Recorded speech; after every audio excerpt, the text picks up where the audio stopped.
thing is, I do believe there was talk about these things. I believe if we study history, the Confederates were able to shoot pterodactyls, back in the Civil War, and they spread these things out. Anybody can look it up online. Google it They yourself. spread these things out, and this is a historical fact. So, they spread this thing out, and it's got a huge winglet. It was a pterodactyl they shot. So, of course, these things have been around. Now, they went extinct, obviously, slowly, but surely. And so... What I'm saying is Jesus wrote a dinosaur to work. That's history. It's in the Bible. How to Train Your Dragon. Historical facts. And if you don't believe it, do your own research. Pull up Google. You'll find the picture, I promise. Oh my god. Thank you, John Gleason, Godless Engineer, for gifting me this beautiful moment. Y'all remember when they tried to cancel Steven Spielberg for posing with an animatronic triceratops animal rights activist? Back it up. Hit it from the back. Cloaca. Historical facts. Eat my ass, BP. You're down here bailing on the rest of us because you don't want to process your grief and shame like a normal person by drinking and mistreating strangers. No, Rick. It is you who must nibble my cloaca, or bird asshole. Everyone knows what a cloaca is. back in the Civil War, and they spread these things out. Anybody can look it up online. They spread these things out, and this is a historical fact.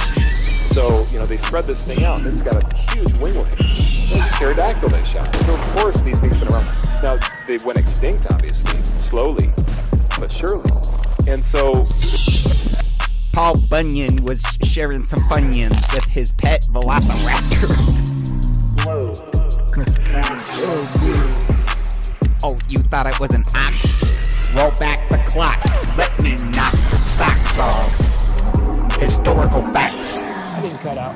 You heard me. Are you a pervert or something? Okay.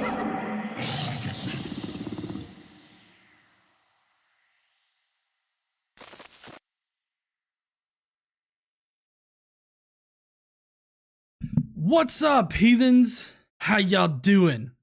I'm the Godless Engineer, and I critically analyze apologist claims to give you the best arguments and information so that you can stand up and use your voice. But tonight, we're not really going to be looking at an apologist. Sort of. I guess we'll technically be looking at apologists. Apologists for, I guess, keeping guns. Some fairly unregulated apologists for doing everything but actually solving the problem. Tonight we're going to be discussing or reviewing conservative positions on what happened in Uvalde. Sorry, my brain farted there for a second. In Uvalde, Texas, because there's been a lot of talk and I've been rather engrossed in it. This current discussion, considering that 1 week we had a mass shooting in Buffalo, and then turning right back around about a week and a half later, there was a school shooting. And so tonight we're going to talk about conservative positions on guns, on issues that we have, because obviously whenever this type of thing gets brought up, godlessness is to blame, but we've also got some other things that gets thrown at us, thrown at society in general as being the root causes for all of this. Instead of like providing, mental health care reform, healthcare reform in general, and gun control reform. Those things are not on the table, despite what some conservatives even are going to mention. They don't seem to want to solve the issues, which kind of escapes me. But you'll end up seeing why I feel this way. But anyways, if you want to fuck around and find out what conservatives have been saying this week about the problem of mass shootings in America, then please stay tuned.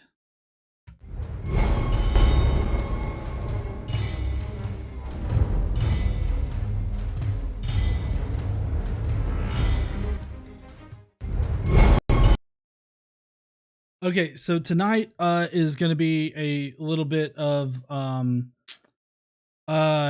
it's going to be uh, it's going to be changed up a little bit because I didn't really have time to put something together because I was really engrossed in this conversation. I was really concerned about it.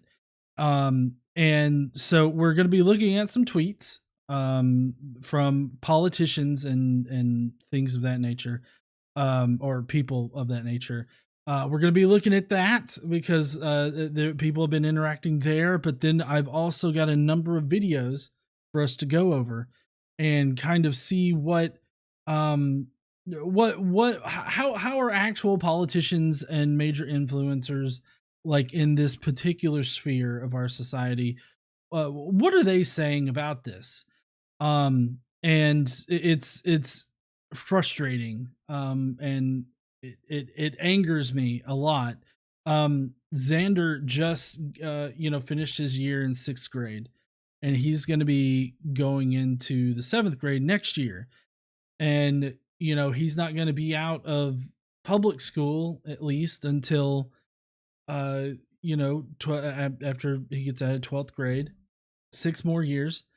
And so I feel like nearly every day is kind of rolling the die on whether or not something's going to happen. And in every single school that Xander has been to, there's been at least one lockdown due to fear of an active shooter or something of that nature. And so this is a very real thing that isn't something that is inconceivable. Like a lot of the rhetoric that I've seen going around is that, oh, chances are your child's going to be fine. And while true, the chances are slim that something's going to happen, it's still too high. Like it should be a 0% chance of a child having to use their deceased friend's blood to mask themselves from an active shooter that is in their classroom. While how many police officers were outside? 19. Police officers waited and listened to gunshots as children were dying. That should, in reality, I feel like there should be a 0% chance of that happening anywhere. And it really bothers me that people are trying to deflect in several different ways. I'm going to try to get to the Today I Learned thing without my little graphic playing, because tonight doesn't really feel like a that kind of night. But let's start with the tweets that have been going around from our various politicians, like Marjorie Taylor dipshit. She's got a few tweets that are rather angering. Yes, honey, Marjorie Taylor Greene can eat shit.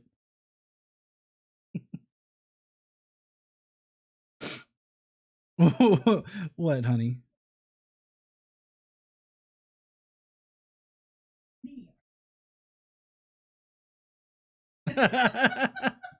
Apparently KC wouldn't give Michael Mesros a squirt gun, so that just goes to show you right there. So here's one from Marjorie Taylor Greene. What a horrific act of evil today in Uvalde. Many prayers are being said for these children, families, and the school community. I'm not going to sit here and tell people not to pray or anything like that. If that's how you cope with this, that's perfectly fine. What I don't want to hear are people in government that have been elected to serve people in their area who have been elected by people to do what's best for them. I just really don't want to hear politicians offering thoughts and prayers when they could offer action and solutions. That's what I don't want to hear. And obviously people are going to call for thoughts and prayers for the people that are suffering right now. That's perfectly fine. I don't want that from elected people. I like Marjorie dipshit here. I want action. And you know what the conservatives in government have done as far as action goes? It's not that they haven't proposed anything, but it seems to me that they are one of the primary driving forces behind preventing any kind of reform. And I'm not just talking about gun control. I'm talking about mental health reform. I'm talking about any kind of reform. I mean, I saw a TikTok today where it was a teacher, and he's talking about how much they have to personally invest. Well, his wife's a teacher. I'm sorry.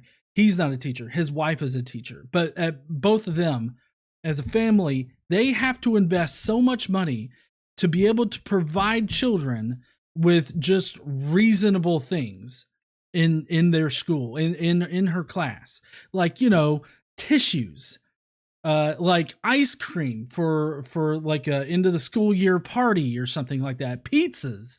They have to purchase those things.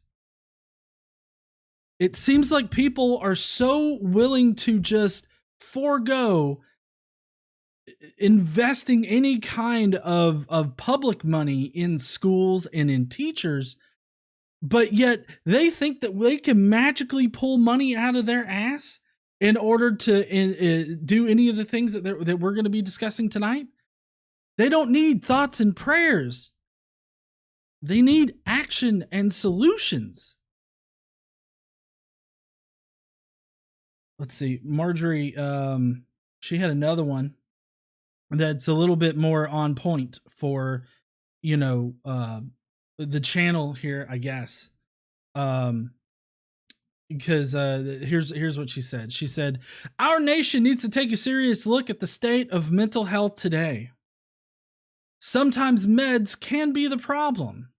America is failing our youngest generations from decades of rejecting good moral values and teachings. We don't need more gun control. We need to return to God."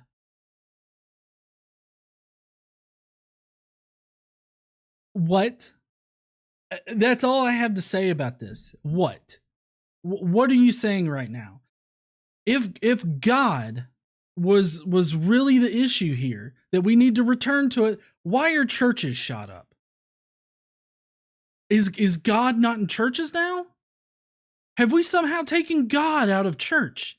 Because churches get shot up too. Horrible things happen in churches. We just saw also, I think it was this past week too, where the Southern Baptist whatever coalition or whatever the fuck, they had a report released on them about sexual abuse. And it was, yeah, 700. Was that the 700 pastors? Yeah. What was it? 34 of them? 34 of the people in the database that was collected in that investigation live in Alabama. 5 in North Alabama, where I live. God is not the issue here, dipshit. Green? Calling Green a dipshit, just making sure everybody knows that. We have been going through decades of rejecting moral values? What the fuck is this bitch talking about? Because I have no idea. I don't know what she's talking about. As far as I can tell, the majority of politicians have been Christian. And they have enacted laws that aren't rejecting good moral values and teachings. You want to jump in on this, hon?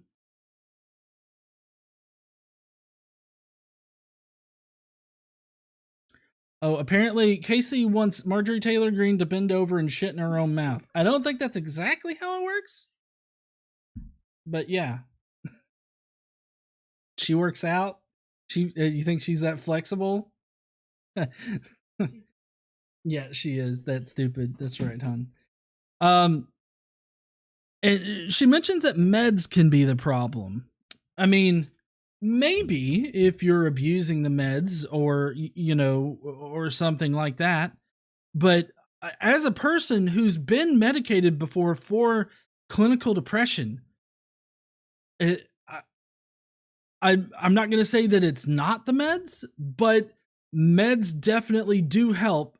I just think that we need better health care in general, and especially better mental health care. And so it's not that we need to return to God. God has no bearing here. If God had a bearing in anything, why didn't he fucking stop the shooter dead in his tracks? It's not affecting his free will for God to pop down here and just pummel his nuts to where he can't walk or go anywhere. That's not preventing his free will. He still has the free will to do whatever he wants to, but God is putting him down so that he can't do any harm to other people. If God were omnibenevolent and if God really fucking cared if he were to exist, then that would be perfectly well within his all-powerful ass's power or capabilities or whatever. So don't give me we need to return to God. But we're still going to hear from a bunch of politicians that think God or Christianity is somehow the fucking answer.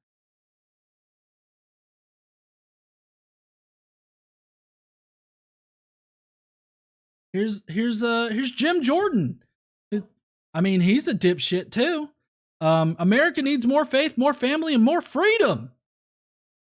Oh, more free. You mean like the maybe the freedom to control your own body, to dictate, what happens to your own body? Not that kind of freedom, honey. Well, I mean, just not that kind of freedom for women, right? Yeah, because I feel like I feel like these Republicans just need to come out and just directly say it. Fuck women. Not in like a good or productive way. In a bad way, fuck them is what I get from goddamn Republicans right now and conservatives in general. This feels, this is a Skeptic Mafia podcast with just me right now. But we don't need more faith. What is faith exactly, Jim Jordan? What the fuck is faith gonna do right now? How would I want a real solution to this shit? Okay, I don't want bullshit rhetoric like Jim Jordan is giving us here. I want real fucking solutions. So tell me, how is faith gonna stop that shooter or the Uvalde fuck? How would that have happened, huh? Because I know exactly how gun control and mental health would have helped. Because the asshole, the Uvalde shooter, he was arrested when he was 14 years old for planning to shoot up his school then. Something could have been notated on his record. We obviously can tell that, he was arrested for that shit 4 years ago because he was only fucking 18. We know that he was arrested for that. Why couldn't he have been flagged some way for violent tendencies? And then also in conjunction with that, why couldn't we somehow mandate that he get some kind of mental health help, like a psychiatric treatment or something like that? Why couldn't that be court mandated that he get help like that? Is it because maybe, just maybe, people don't really give a fuck about the mental health of this nation? Could it maybe be that people really don't care about reforming individuals? Right. Somebody has to pay for that, and they don't want to have to pay for it. It's that simple.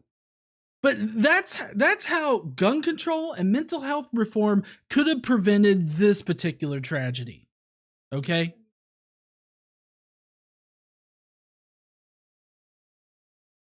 Well, yeah, that would come with the gun control bit. Like, Casey said we need a good database that would hold that kind of information, right?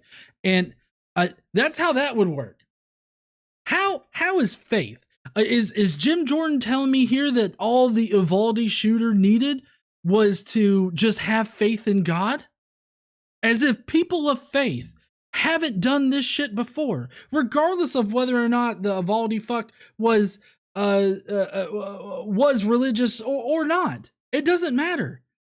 Religious people have been bad in the past, will be bad in the future, and violent also, by the way. So where does faith come into this? That's a good point. I've actually got a meme somewhere of people of faith that have killed their kids because they thought God wanted them to.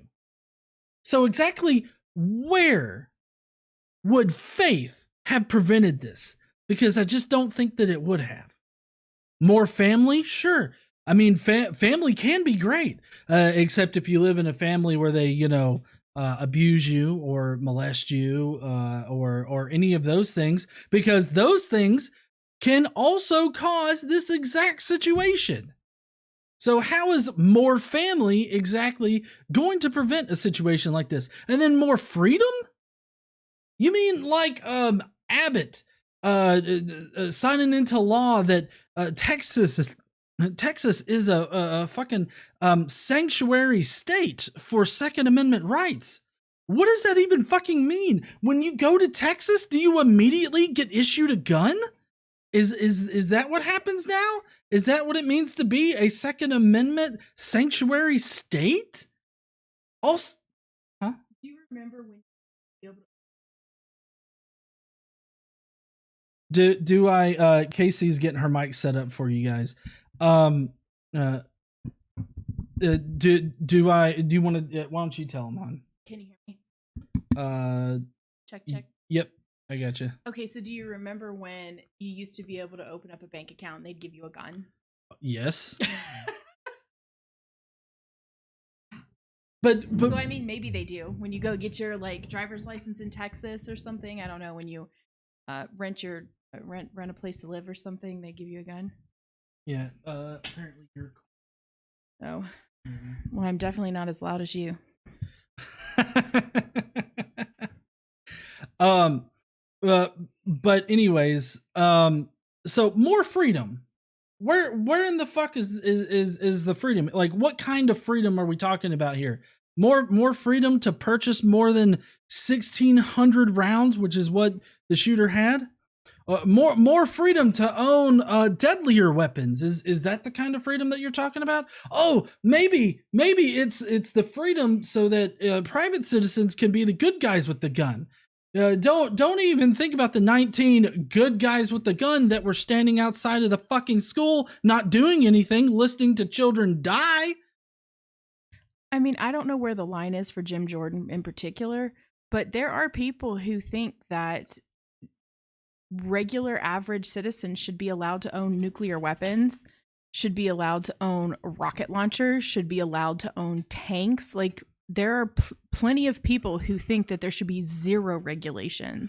Oh, I mean, yeah, we watched that Tim Pool thing, who had a politician on that agreed with him about being able to own a nuclear weapon.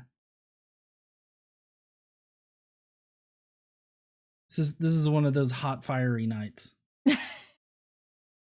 We're gonna live a Skeptic Mafia podcast. Apparently, this is not good. I need to get it out. I know. Like I've been consumed by this since it happened, and I gotta get it out of my system. I know. I forgot my beverage. I'll be right back. Okay. So here's Jackson Laymeyer. He's got a couple tweets. How to fix the public school system. Okay. So how to fix the public school. What's wrong with public schools? Lack of funding. The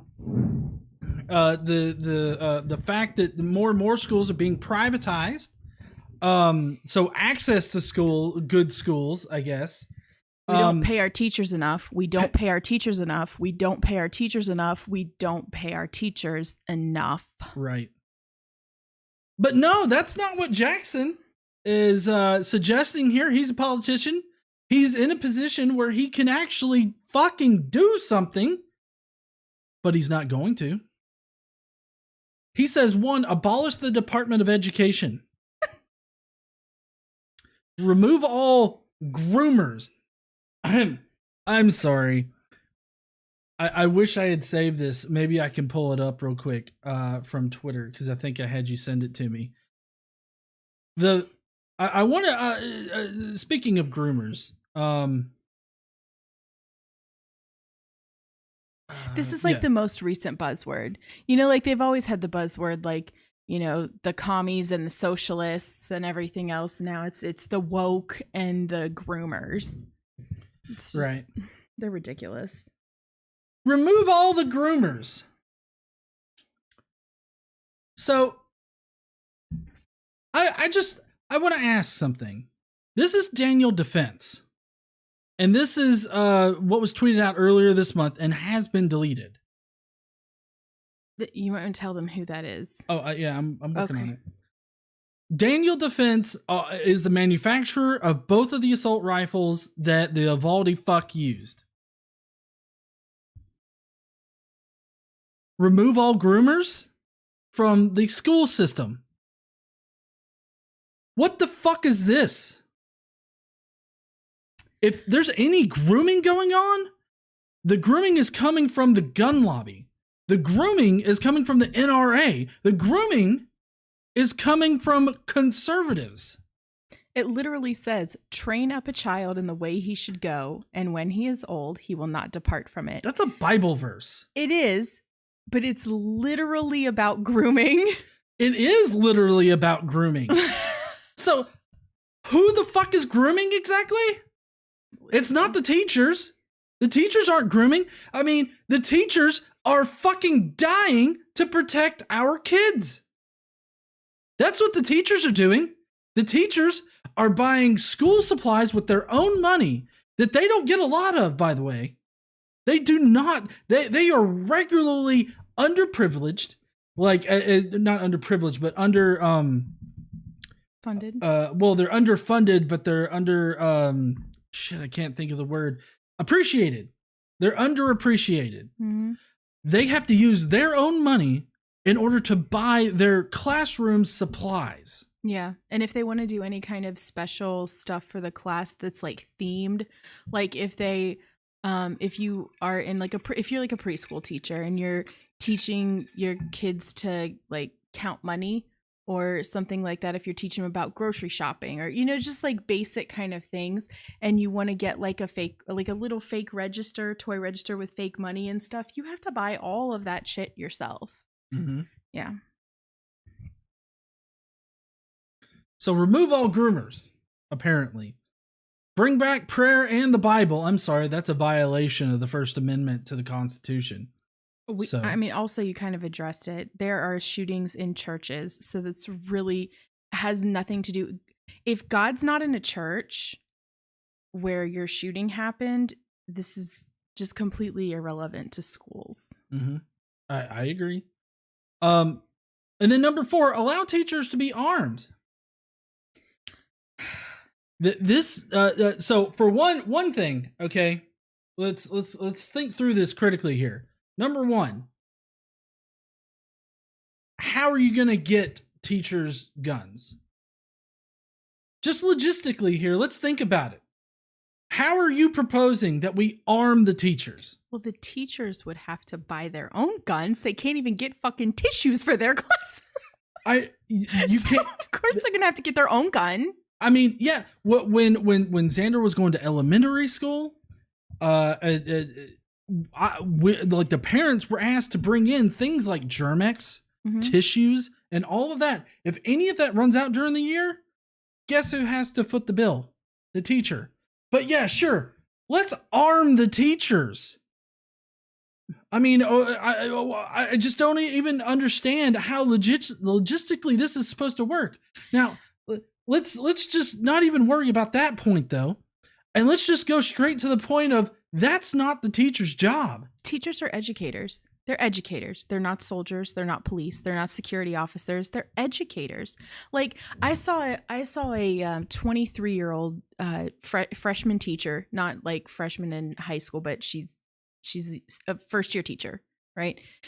And she's 23 years old. This is her first year, and she teaches 15-year-olds, which I think actually would make her a freshman year, a ninth grade teacher.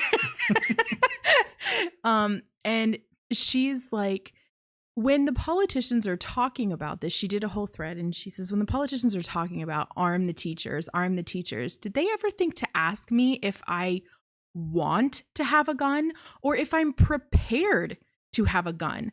Like that is just, she was just simply saying, that's not something that I'm prepared to do. I'm not prepared to have a gun and shoot somebody.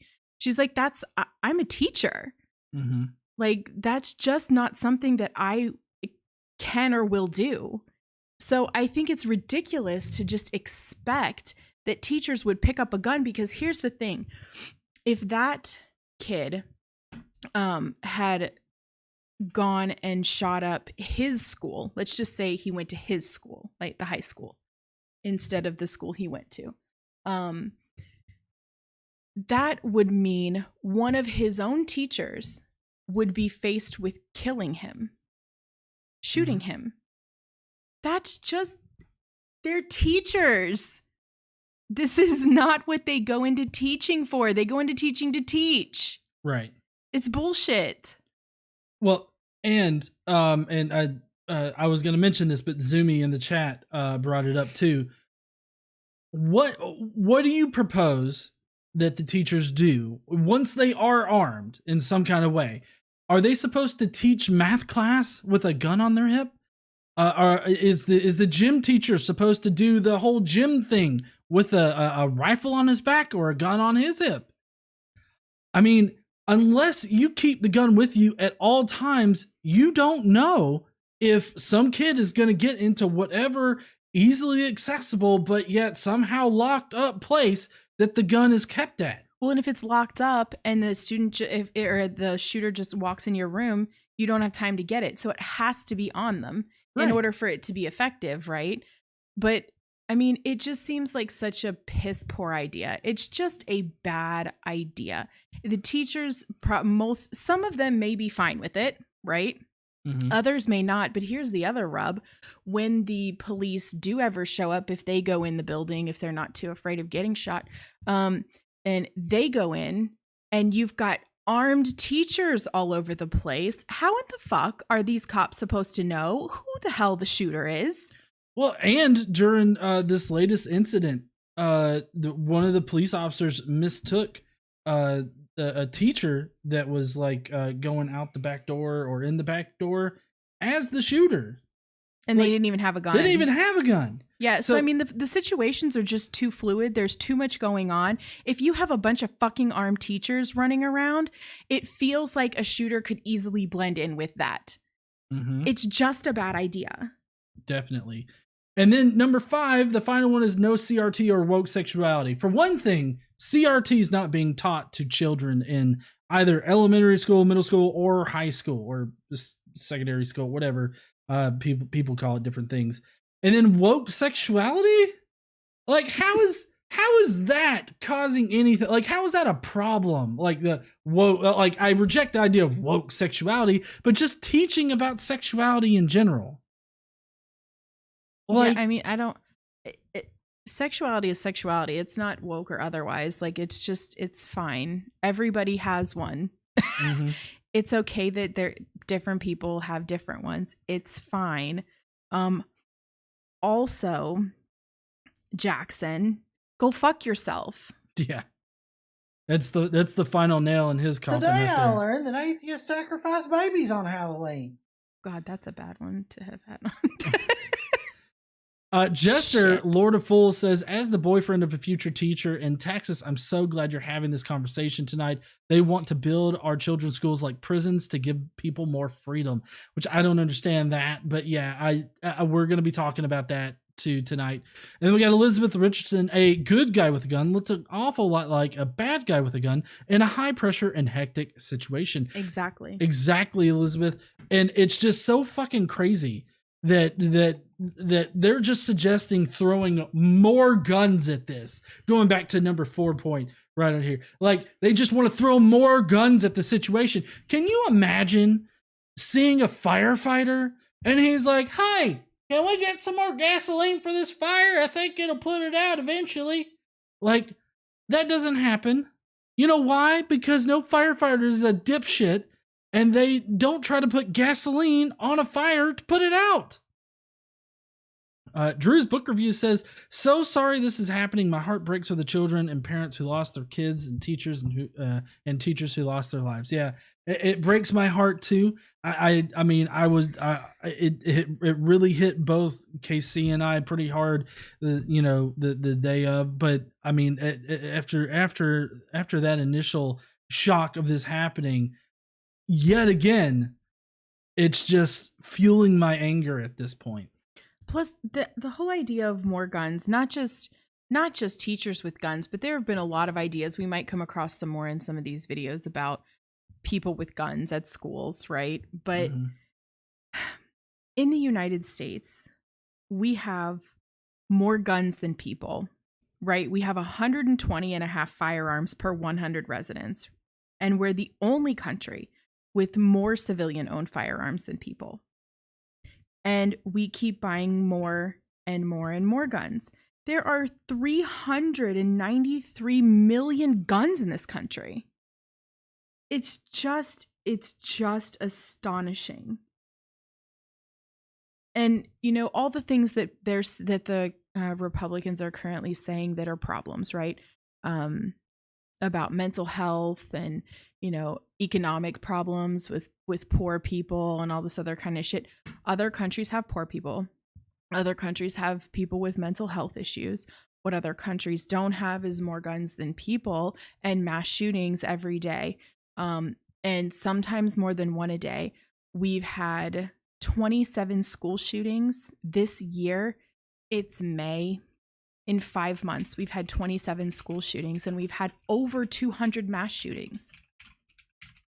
It's out of control. And it isn't just mental health. I mean, it isn't just guns either, right? It isn't just one factor, but guns are a significant factor. This doesn't happen in other countries because people don't have access to the kind of guns that we do here. AR-15 type of weapons have been used in most all of the mass shootings in the past several years, and since they've been on the market, right? Mm-hmm. And they are specifically designed to kill. They're specifically designed to do as much damage as possible when they enter someone's body. That's what they're designed to do. And so if someone gets shot by a handgun, could they die? Yes. But they're not going to die at the same rate as somebody who gets shot with an AR-15. Also, I'm not sure if he only had a handgun. Could he shoot more than 100 rounds in the amount of time he was there? No. Or in the amount of time he was shooting? In the amount of time he was there, probably, yeah, because he was there for over an hour. Oh, yeah, that's right. I forgot. He was there for over an hour killing children while the police stood outside. I forgot about that.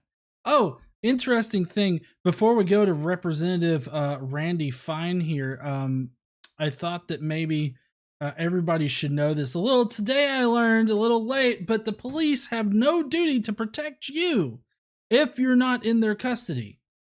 If you're in their custody, they have to protect you. Otherwise, they are not obligated to actually protect you from any harm. And the federal judicial system has backed this up. Yeah. I've got a screenshot of the thing that you sent me earlier.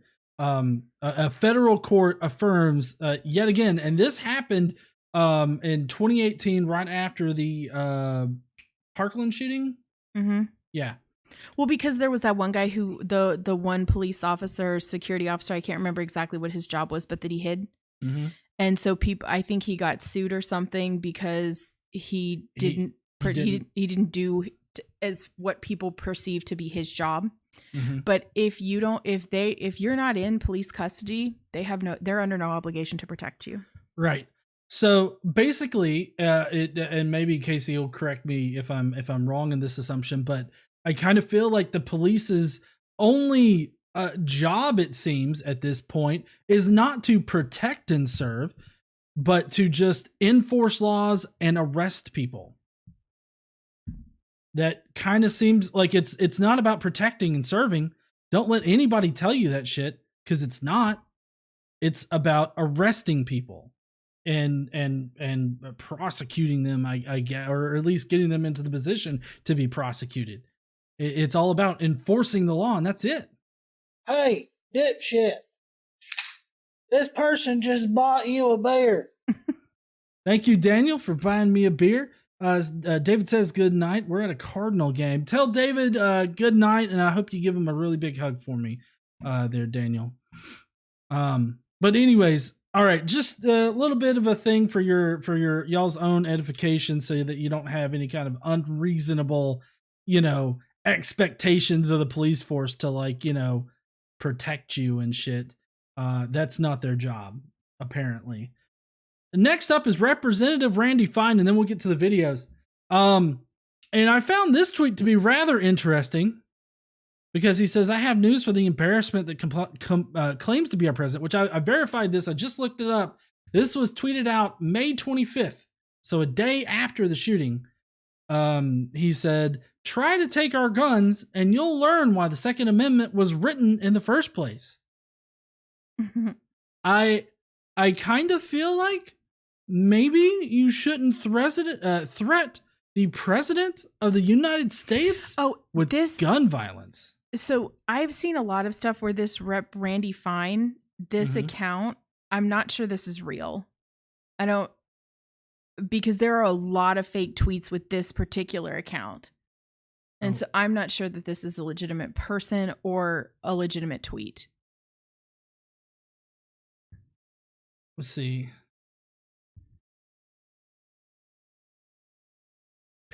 Parody account misrepresented as a floor. Oh, okay. So maybe this.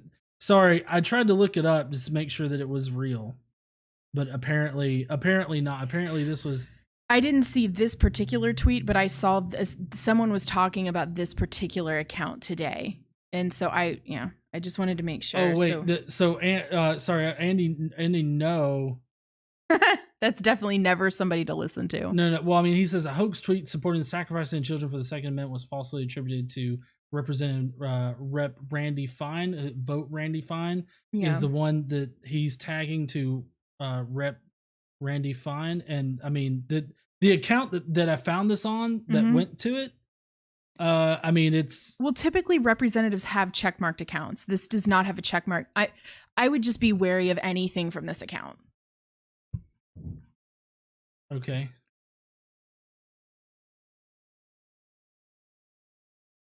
All right. I'm not sure. I mean, it kind of... Can we pull it off the screen, though? Because just in case it is fake, right. Let's just be responsible. It looks like his account, but I don't know. I guess it could not be. Well, and Sierra makes a good point. Government official accounts have to be thoroughly verified. So, like, if this is an official account from a government representative, it would be verified.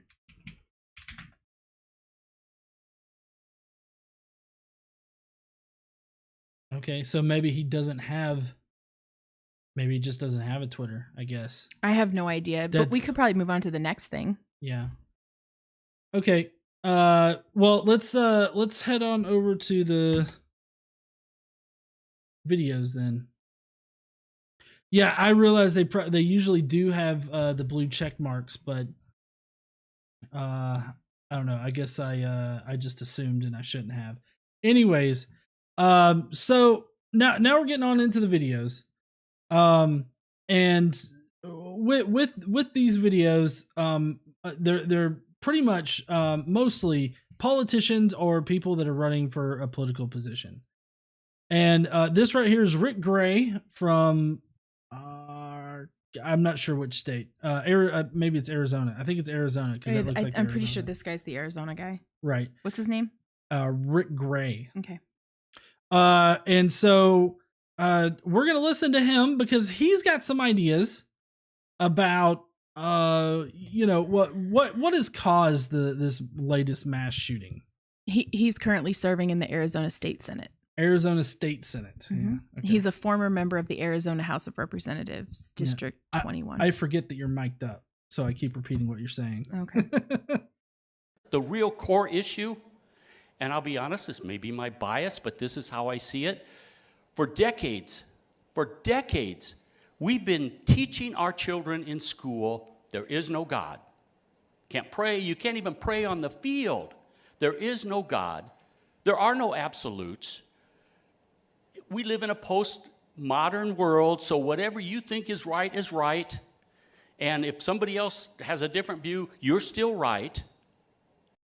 I don't think that's being taught anywhere. I feel like in schools, kids are being taught to be, or at least attempted to be taught to be productive members of society. We're not out here like, oh, if you want to punch Jimmy in the face, you go right on ahead because that's you doing you, boo. Like, that's not being taught in schools. I don't know where in the fuck he think he lives, but it's not this reality because none of that is happening. Well, also, you're allowed to pray in schools. Well, yeah. So you can pray in schools. Sorry, I blew past that. You can pray in schools. It's just that the schools can't force people to pray or do like a teacher-led or school-led prayer. Yeah, like, or coach-led. Or coach-led. Mm-hmm. You just can't do that. You could still pray in school. You could take your Bible in and read that. Yep. You can pray at your lunch table, like if you want to pray before you eat your lunch, or if you want to if some students want to get together and do a little prayer, they are absolutely allowed to do that. I mean, maybe not like right in the middle of class, but like I mean, kids are allowed to pray in school. They're allowed to read a Bible. They're allowed to do that. There are no absolutes. That we're animals. And we're just animals. It's survival of the fittest. But then we're shocked when they act that out. But so sorry. I just wanted to interrupt right here. I found a Miami news story from WSVN News, and apparently that is Randy Fine. The news station talked to Randy Fine, and he explained what prompted that tweet. Okay, so that is the legit one. Okay, well, you probably shouldn't threaten the president, Randy. Yeah, Randy, don't threaten the president. Also, like, go get your Twitter account verified. This is ridiculous. Yeah, I don't know why it's not verified. I mean, if it's not hard for someone who's a elected official, like, this is just bullshit. You can automatically just get your fucking account verified. Yeah, he said that what prompted the tweet was, I was pretty disgusted at the president politicizing last night.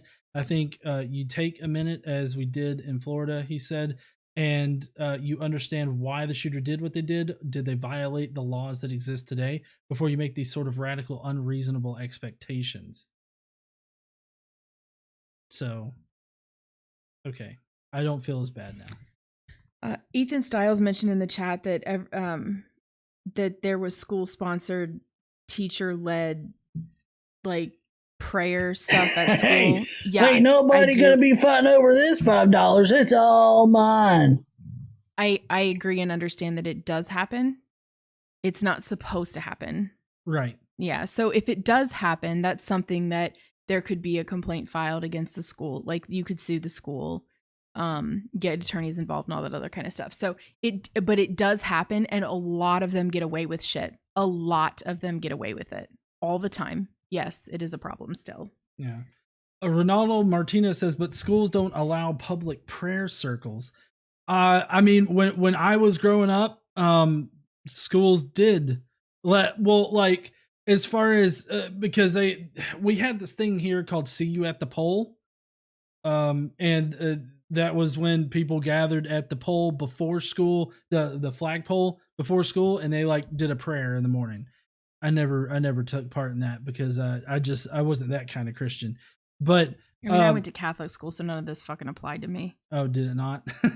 Yeah, because you would have been I I went to private school. I didn't go to public school, so it didn't apply to me.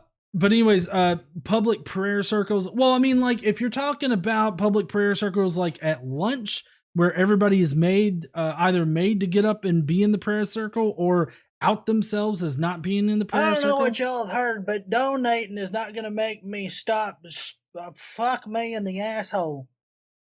That or like the football team does a prayer circle. Yeah, those things are not allowed. But I mean, like if you and a few of your friends wanted to do a prayer circle before a football game, just y'all, perfectly fine. Go ahead and do that.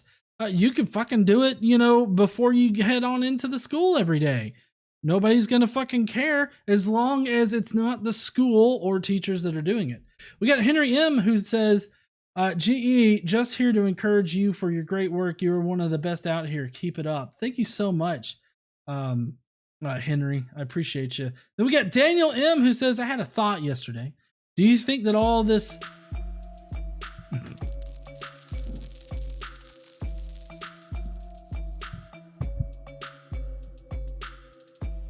do you think that all of this Christian extremism and doing everything they can to control our government is part of Christianity's final attempt to hold on, since it seems more people are leaving the faith? Yes.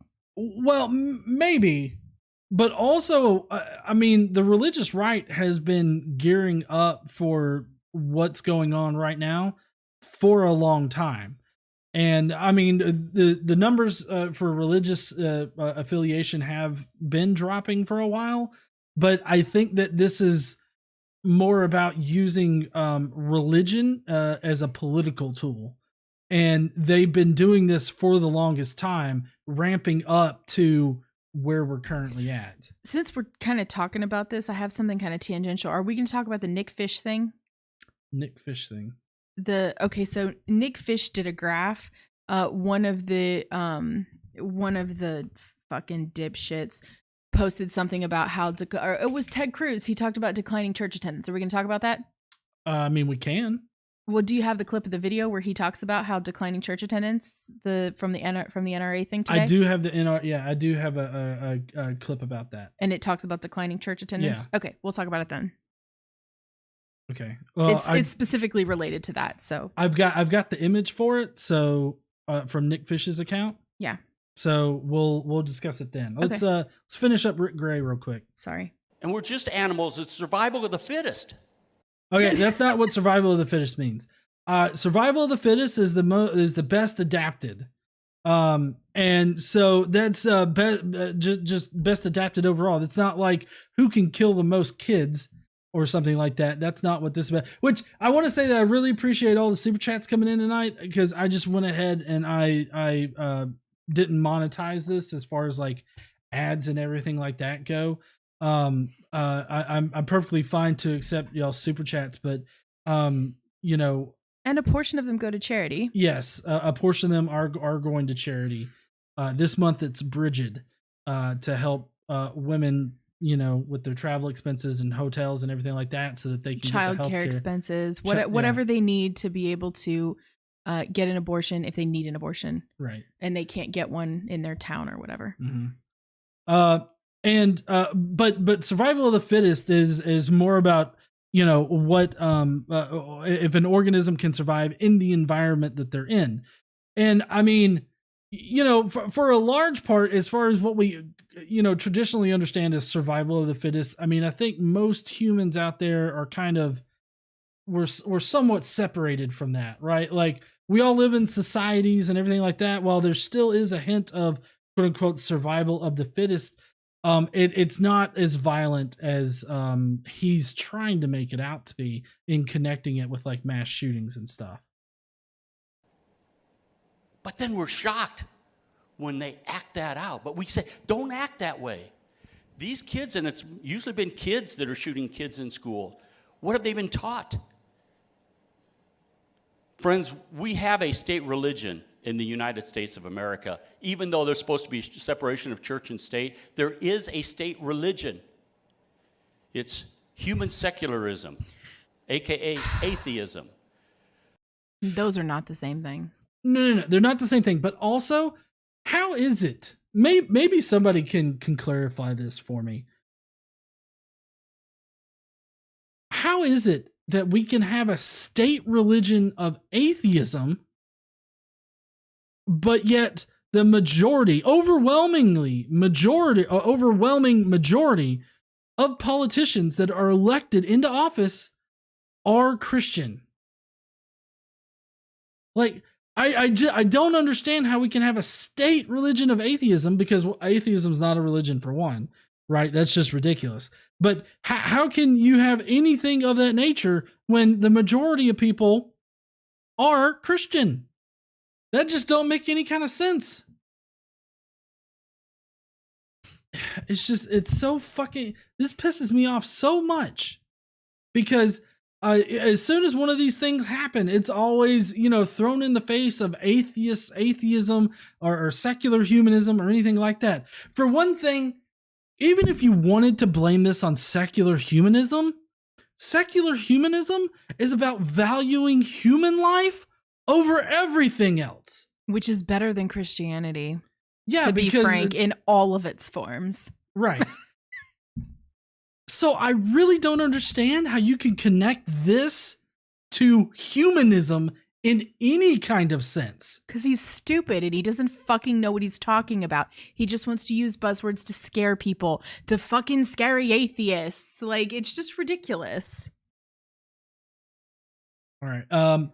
Trigger warning for everybody. We're about to listen to some Tucker Carlson. Oh, God. So this is Lieutenant Governor Dan Patrick of Texas. Lieutenant Dan.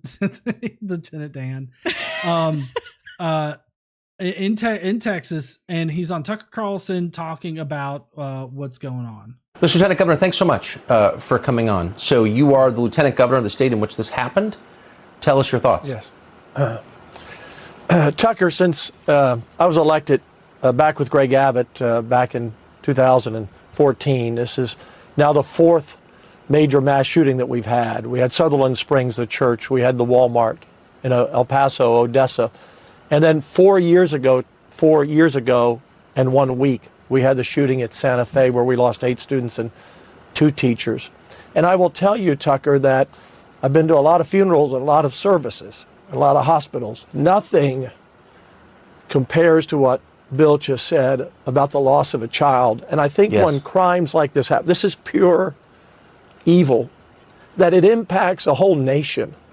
Every parent, every grandparent that has a child envisions what they would feel if it had happened to them. This is something that goes to the core of our soul, all of us. And I hope the president tries to unify and not divide us on this, because I honestly don't think that anybody is dividing anybody except for conservatives, because the conservatives are the ones that don't want to talk about gun reform, don't want to talk about mental health reform, even though they're, as we'll see in the next clip, they're very willing to blame it on mental health. They're just not willing to help fix the problem. Yeah, in Texas, they could have had mental health care for almost 1.5 million of the residents in Texas if Abbott would have expanded Medicare in the state. And he had an opportunity to do that and rejected it. And it would have given just over 1.4 million Texans access to mental health care. But he didn't do it. So they don't really care about it. They just want to point at anything besides guns. And honestly, it doesn't matter who's dividing right now. We could all be dividing. I think what we can all agree on is enough is enough when it comes to kids in schools. What the problem is that Republicans are not willing to give up the money that they get from the NRA, the support that they get from the NRA, because here's the deal. If they piss the NRA off, the NRA will just replace them. Now, can they just replace a congressperson? Not right away, obviously, but they'll back another candidate. They'll throw their support behind another candidate, and all of the people who support the NRA will support the other candidate, and then they'll lose their jobs. So they're never going to go against the NRA. And that is why having money in politics is such a serious problem in the US. I think we need to go to a system like there are in like they have in the UK and Canada, I believe, where when people are running for public office, the election cycle is like 6 weeks before the election. That's it. You're not allowed to do shit beforehand, and everybody gets the same amount of money from the government. They come out of a tax fund, and everybody gets the same amount of money. There is no extra money in politics, and that's really what we need to be doing here. Also, I wanted to point out that Lieutenant Governor Dan Patrick, as well as Greg Abbott, are very proud of the fact that they've signed multiple pro-gun laws into legislation. One of those being the making them the Second Amendment sanctuary state or whatever.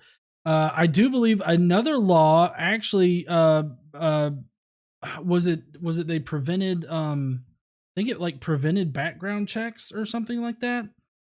And they passed all of these laws that have facilitated incidents like this, like Uvalde, like Newtown.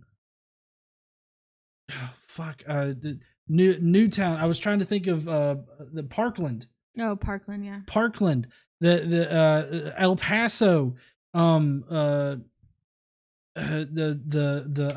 nightclub. Here comes the gravy train. Oh, in Orlando. Or the Orlando nightclub. Like, I mean, Mandalay Bay, like all of the, like you could rattle off incidents. I know on the GE Facebook page right now, if you go there, there's a post on there that's incredibly long that lists all of the schools that have been attacked and have had mass casualty events at. I can send you the like, I did an image of them all together if you want to, because I mean, it's kind of shocking to see it all at once. Yeah. I just sent it to you on Twitter. Is that okay? Where you want it? Yeah. And this is just since 1998, mind you. Now, 1998 was not the first school shooting. Don't get it twisted. This is not a new thing, even though some Republicans want to make it out like this is a new thing. It isn't. All these schools. You can't really read them because, compression and everything like that, but that's the school shootings since 1998. It's appalling. Yeah. This is disgusting. But Lieutenant Dan Patrick and Greg Abbott are just two cogs in the wheel that have the laws that they have signed into the government have signed into the legislature. Like, those things set up the situation that we're going through right now. And it's just utterly sickening that they're acting like this. Hold on. This is like a 4-minute clip. There's the important part is right here when fucking Tucker's talking. I believe that. I pray anyone with kids knows the elementary school families. teachers are the best. Let me ask you about that. Oh, unless they're grooming kids, right? Like, get the groomers out of there. So here's the funny fucked up thing. Last week before this happened, right? Teachers are the fucking pits. They're all woke groomers grooming our kids in the transsexual ways or whatever stupid shit that they say. Now this week they want to put guns in the hands of the groomers because that makes sense. It's like last week they were groomers, and this week they're war heroes. It's insanity. It's crazy. Thank you, Christopher Richardson, for doing your super chat there. I really appreciate you. Really quickly about the prayer part of it. So politicians always say our prayers are with these people, and then you hear people push back and say, prayers aren't enough, prayers don't work. When you say your prayers are with the people, you seem to mean it. Tell us why you think it's important to pray in a moment like this. Well, first, I'm a Christian. Wasn't always, but Jesus Christ is my Savior, and that's hope. And hope in the Bible, Tucker says, that's something that we expect and that will happen. And that's to be rejoined with our loved ones in heaven again. So that's the hope we have. I'm sorry. Did this motherfucker just say that prayer in Christianity is important because then you can think about how you'll be reunited with them after they're dead. So you're just telling, I feel like maybe I'm wrong, and you can correct me on this because you're really good at correcting me whenever I have a fucked up understanding of things. But I feel like he basically just said to every parent out there, this will never be solved. But religion and faith and prayer and all this is the only hope you'll ever get for any kind of solution. And that solution is wait until you die, and then you will see your child again. I mean, I don't know that he was trying to say that's a solution. I think what he was trying to say is there's hope in that, which is not entirely untrue. So that's one of the benefits of having a religion where you think that you go to heaven, right? Where there's this afterlife where you go to heaven, because when people die, you don't really have to deal with the loss in the same way that people don't have that kind of religion have to. We as atheists don't really have the benefit of thinking that we're going to see our loved one again someday and finding comfort in it's not the last time we'll ever see them. It's not the last time we'll ever talk to them. We'll see them again someday. And that does bring comfort. I mean, it does. It's not true. It's false hope, at least as far as we know. But there is some comfort in that. So, I mean, it's not entirely untrue that can bring somebody some peace of mind. But I don't think he was saying that's a solution. I think he was just saying for him and for a lot of people, there is hope in that.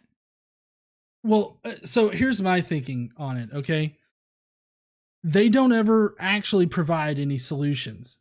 They don't ever talk about how we can do things differently to affect change. They don't ever talk about how we can prevent something like this. The only messaging that we ever get is that this kind of thing can't be prevented because it's evil and evil things always happen and all this other stuff. Well, they do say stuff like that this is just evil, that there's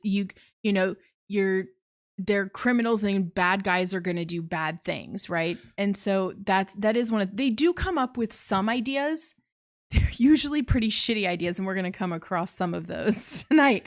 But they don't necessarily offer nothing but kind of like the border wall. They're going to offer solutions that don't really work.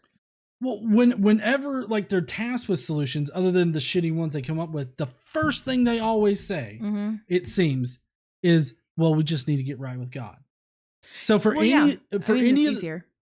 It's easier to say that. It's easier to say that than to try to say that. I mean, because they want to say that more gun laws are not going to change anything because criminals break the gun laws we already have, so they're going to break ones we would make.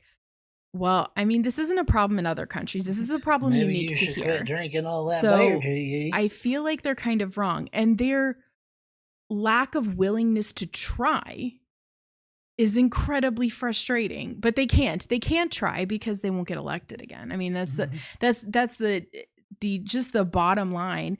They'll lose a lot of funding from the NRA and NRA supporters, and they'll lose their jobs. Yeah. And it's really only about them. Mm-hmm. We got Jester Lord of Fools who says, and for all the fun, our gun-toting NRA members in Texas, the only ones who wanted to go in were unarmed parents. Accurate. And the police were preventing them from doing that. But I can tell you, Tucker, that when I've been through all of these funerals and services over these years, the one thing I have seen is people standing on the rock of their faith. And that's hard today. You know, these people who are going through this now, these parents and grandparents, they have to understand we're going to walk with them. Greg Abbott, myself, the legislature, Republicans, Democrats, Texans, 29 million of us, we're going to walk with them. I mean, I feel like phrasing here might have, like, I think he should have chose a little bit better phrasing when he says that both him and Greg Abbott are going to be walking with these parents. Oh. I feel like this is a bit insensitive of Lieutenant Governor Dan Patrick here, talking about how a paraplegic's going to walk with them. But in any case, they're not. Well, unless he's talking about, the fact that they're going to keep passing pro-gun like laws and stuff and legislation, and they will walk with parents to bury their children because they don't want to stop this from happening. Well, all Abbott has done since he's been there is reduce gun control legislation. He's done plenty of that since he's been the governor, and that's what he will continue to do. I'm sure of it. And that's right. They'll walk with them to bury their kids, and they'll pray with them in front of the cameras, and they'll do nothing to solve it. And this will happen again, and it'll happen again and again. And I said 10 years ago, nearly now, 10 years ago, when 26, 6, and 7-year-olds were killed, that if we don't do something right now, we will never do anything, ever. We didn't do anything then, and we won't do anything now. Everybody is very outraged, but nothing will happen. Mm-hmm. I'm absolutely, that's the only thing in this whole situation that I'm sure of. I know nothing will happen, and I'm sure it will happen again. And it's very frustrating. It's very frustrating, but it's a reality that we live with here. Mm-hmm. But I see real faith, Tucker. And what do you have in the absence of faith? You have no hope. And I realize not everyone's a believer, and I understand that. Oh, but you're still going to shit talk those people that don't have quote unquote faith, right? Because obviously KC and I have no hope. If there were any parents that weren't Christian in that school that lost a child, if they don't have faith, then they have no hope. Like I have hope that we'll pass sensible gun control reform. I have hope that we'll pass mental health reform, healthcare reform in general. Like, I feel that we have a lot of hope, but we have hope in intangible solutions to the problem. That's what we have a hope for. It's interesting. Christians not your everyday average, more, moderate Christian, but your apologists and your more conservative Christians, they tend to think that if you have a faith different than them, that you have no hope in your life. You have nothing that brings happiness and joy and love, because apparently Christianity fucking owns that. But it's just wrong. And maybe they felt hopeless before they found their faith and church community. And I'm not rejecting the idea that that's someone's experience, because clearly there's a reason that some people think this. I think the bigger reason why people think this is because their pastors indoctrinate them to think that from childhood all the way up. And so they grow up learning this from people that they trust. But I have no doubt that there are genuinely people who experience hopelessness before they find religion, and then they get a community and they get love bombed. That happens a lot when you start going to a church and you say, I wasn't religious, and then they throw all kinds of love at you. And so then you have hope and things start to upswing. And so I have no doubt that people have this experience, but this is not true. The idea that they have hope and we do not is absurd. So I do want to address one comment that came through on the chat right now. And that's, why won't anyone address the true problem that is mental health and proper education? We need those things too. I'm sorry, but those are part of the problem. Guns are also part of the problem. You know what else we need to address? Poverty. One of the things that would help with that is a better minimum wage. That would help with that, but y'all won't pass that. It would also help if people could get an education without going fucking broke. Ain't nobody gonna be fighting over this $5. It's all mine. It would help if people had access to health care. There's a lot of stress that comes with not having health care. Even when you have health insurance, some of the medical bills are still ridiculously high, and people with low income jobs cannot afford them. And so there's so much stress and anxiety and just shit that piles on when it comes to the vast amount of problems that we have in this country, and they all compile, and they're all a problem, and we need to fix them all. The problem is the Republicans are against all of those fucking things. So I don't know how we're ever supposed to fix any of the root problems when they keep voting against the fixes for the root fucking problems. Also, it doesn't, to me at least, conservatives don't really seem to care about children. I mean, During Trump's reign as president, he limited the amount of kids who got free school lunches. He limited so many things that would benefit poor and disenfranchised kids. Why is it that whenever a tragedy happens, they immediately go to but the kids, we need to protect the kids? Oh, really? Is that what you were doing when you prevented them from being able to eat? Is because there's a lot of kids where the only meal they get during the school year is at school. So it's very important for those kids to need those free school lunches. Also, if you're super interested in protecting kids, you might be interested to learn that the number one killer of children in the United States is guns. So maybe you should fix that fucking problem. Telling you that it's times like this where you realize how strong your faith is. And some people realize for the first time they need God. And so I believe it, Tucker. What else? This was a country founded on faith, Tucker. And that's why together we have to come together as a people. Don't politicize it. Don't point fingers. We'll figure all this out afterwards. And after what? Okay, so for one thing, this country was not founded on religion. The Constitution and the Bill of Rights are are antithetical to religion. They're antithetical, especially to Christian beliefs, because it's not about forcing religion on people, and that's been the main message about Christianity for the longest time. So we're definitely not founded on religion or faith or any of that kind of shit. But tell me, Lieutenant Dan Dipshit, when are we supposed to politically talk about this? If it's not happening right after the mass shooting, exactly how much time? Because so far this year, there have been over 200 mass shootings in America. And, so when exactly is the best time to talk about it? Because it seems to me like, as the crime scene is still there and like there's still a shooter on the loose, maybe that's not the best time to talk about it. But I do feel like, after the dust has settled on that scene and like, shit, we're starting to heal, that's when we need to be talking about it. We need to have been talking about it the next day, because it's never going to change. There have been 19 mass shootings in the last 14 days. So I wish someone would point to a calendar and tell me when we're supposed to, we're supposed to, give it a chance to settle down and grieve, and then we can talk about it. But when you have 19 mass shootings in 14 days, there's no fucking time. The right fucking time to talk about this is every goddamn day until something changes. Every day, because we have a mass shooting nearly every fucking day. Mm-hmm.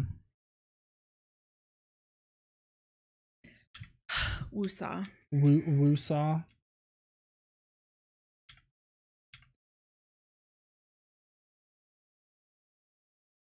Karen in the comments makes a good point. Religion can cause or at worsen mental health issues. Mm-hmm. Like religious indoctrination can be, as many of you in the chat know, because we've talked about this, religion can cause a lot of problems with, or not religion, indoctrination into religion can cause significant self-esteem issues, self-worth issues. You're told a lot of negative things about yourself and natural things about you, and that can cause some serious problems. It can lead to depression. I'm not going to say I will not fall into the trope of religion is a mental illness, but religious indoctrination can certainly cause mental health problems. So if they're super concerned about mental health, perhaps they should look at their religion and how they and other people in their party treat each other when it comes to not being exactly like them. Mm-hmm. So we're going to move on from that, because I can't deal with the rest of that interview. There's not much left. But okay. So I would think that of anybody that could at least actually do something to help his area, don't you think that it would be like a senator or a Congress like representative of some kind for coming up with solutions to help, you know, solve problems? Mm-hmm. Yeah, I mean, that's it. Coming up with legislation to solve our society's problems is part of what they're there for. Right. You can't buy a beer when you're 18. So here is the representative for that area of Uvalde, Texas. Okay. And he's a congressman. I'm not sure if the Senate or the House, but a U.S. congressman or state congressman? Oh, U.S. Okay. Congressman Gonzalez. And this is he was doing an interview, and this happened. You can't buy a beer when you're 18 years old. Why do you need to be able to buy an assault rifle? You know, I think part of the conversation, we have to be unified. This country is not unified. I want to go back to my original question. Why does an 18-year-old in Texas need to be able to buy an assault rifle? The reality is this isn't a new topic. There's been a lot of legislation that's been out there. You haven't answered my question, though. Why does an 18-year-old need an AR-15 in the state of Texas? So this is how the legislative process works, is Congress determines the laws. Right now, we have a Congress that won't talk to one another. There's so much rhetoric and hate. But this felt. Yeah. So let me go back. Can't buy a beer. So basically, in this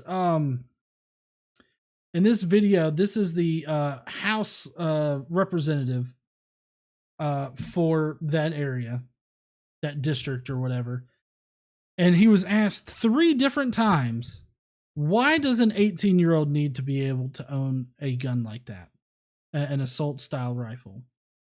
Why? And 3 times he dodged the question. He wouldn't answer it. Because, I mean, right now, the answer for these people, and they don't want to say it, is that 18-year-olds should be able to buy those kinds of weapons. I mean, to be honest, and a lot of people in the chat are having fucking meltdowns over the fact that AR-15s are not assault rifles. I got it. When people are saying assault rifles, they're using a more in a more colloquial sense, I think. It's and I really like how, and I need to get back to it because they said it absolutely perfect. Exceptionally average AR-15s are not assault rifles. They're semi-automatic dick replacements. So like, it's I like that, right? Semi-automatic dick replacements. So nobody fucking needs those for any reason at all. These do not need to be in the hands of civilians, period. There is no reason, zero reasons. Nothing that you can tell me will convince me that we need these guns at all. Mm-hmm. I mean, I honestly don't understand, and I put this out in several tweets, right? That I don't understand why people need assault style rifles. Typically, they don't. Huh? They don't.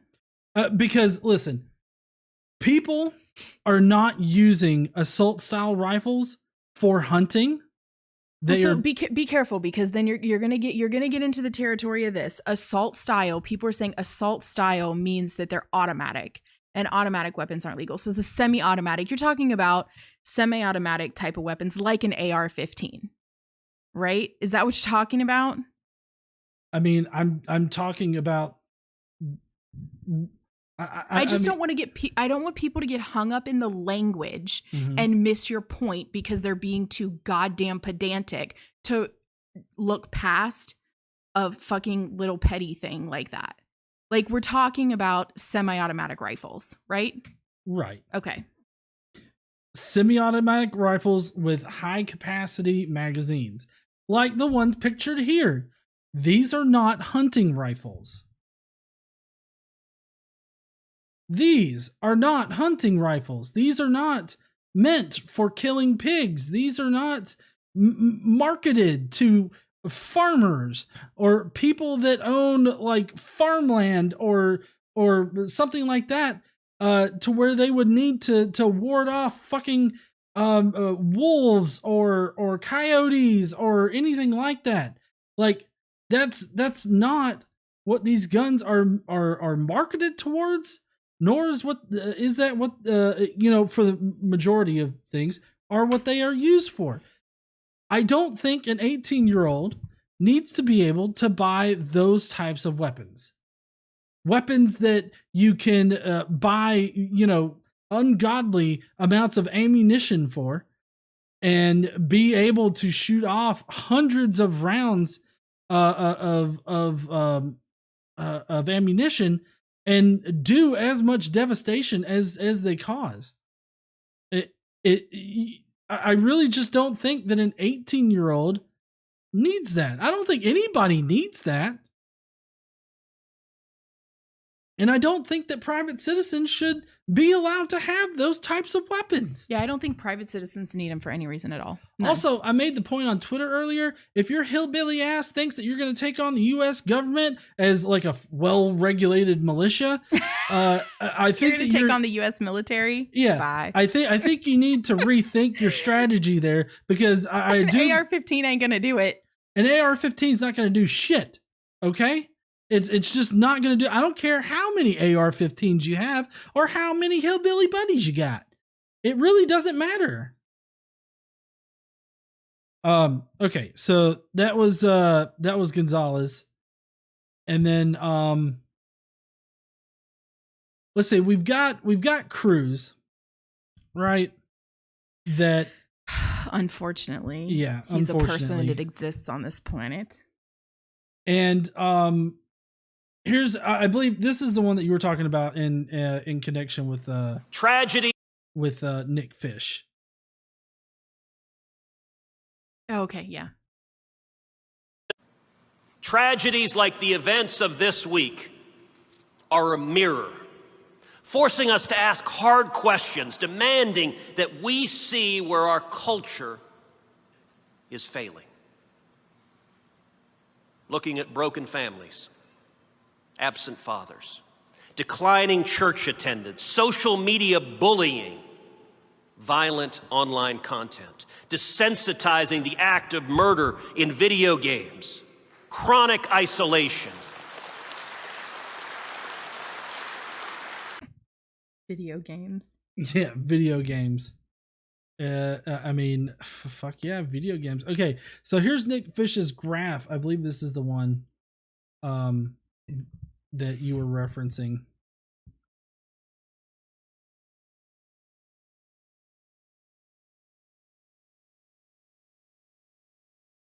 So this is weekly church attendance versus firearm mortality rate.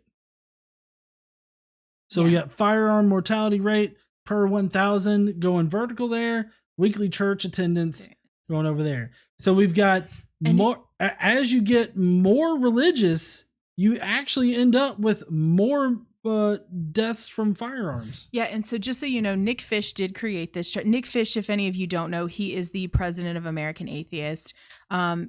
Good guy, right? All around good guy. Love Nick Fish. He created this graph based on firearm mortality rates from the CDC.gov press release. So he got that information from the CDC.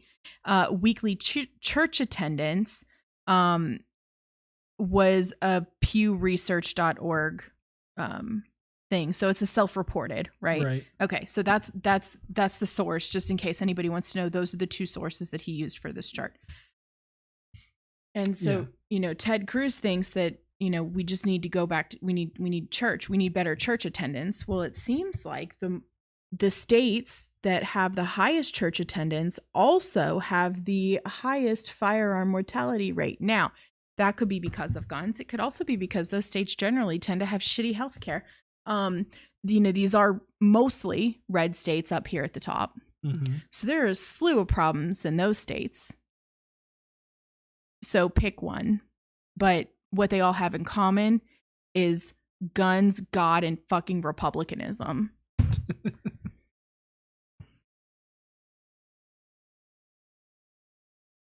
But yeah, so he blamed video games, which has been a culprit for some time now, which is not true. Video games are not the cause of mass shootings or anything like that.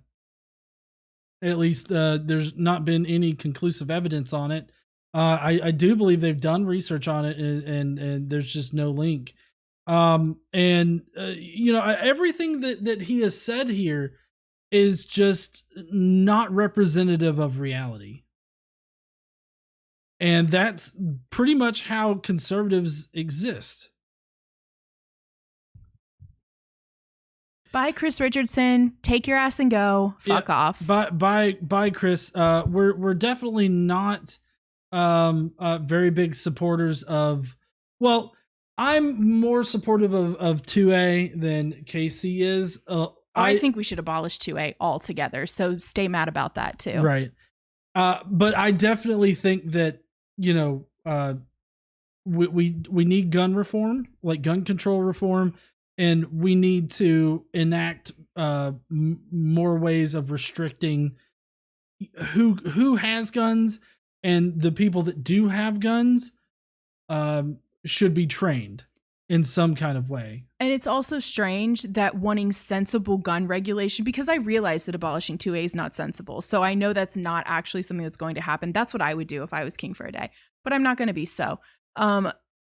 It's weird that us wanting sensible gun regulation is something that offends you so that you can no longer support the channel and think that we're ignorant because we want solutions that are related to sensible gun regulation. And, if you can't agree that we need some kind of gun regulation, you don't have to agree that all the guns should be melted down. That's fine. Nobody agrees. Well, not nobody. Most people don't agree with that, and that's fine. But the fact that we can't make any progress at all, it's because of people like you. So it's fine if you don't support the channel. I hope you have the evening you deserve. Well, and I just want to be clear that I'm not saying that everybody that owns a gun, ends up killing somebody or using that gun in order to kill somebody. But definitely the amount of access to guns that people have now is a problem. And to not acknowledge that, I feel like you're just ignoring reality at that point. And he actually did donate $20 to us tonight. So should I send that $20 to somewhere that's, very pro gun control? Is there some organization that wants to go and take his guns? Because I would love for you to pay somebody to go and take them. I will find a charity that works on, gun regulation. We'll find one. I am sure they are there. We'll find a gun regulation charity and make sure that they get your $20, Chris. Thank you for your interest in Godless Engineer. So we've been talking a lot about the causes of it tonight and what people need to do. But as Casey said before, there have been some suggestions of tangible solutions from conservatives about what we can do. Should we listen to what they have, what they got planned? Sure, honey. Let's start with Ted Cruz. Oh God, why? Do you want to talk about how we could have?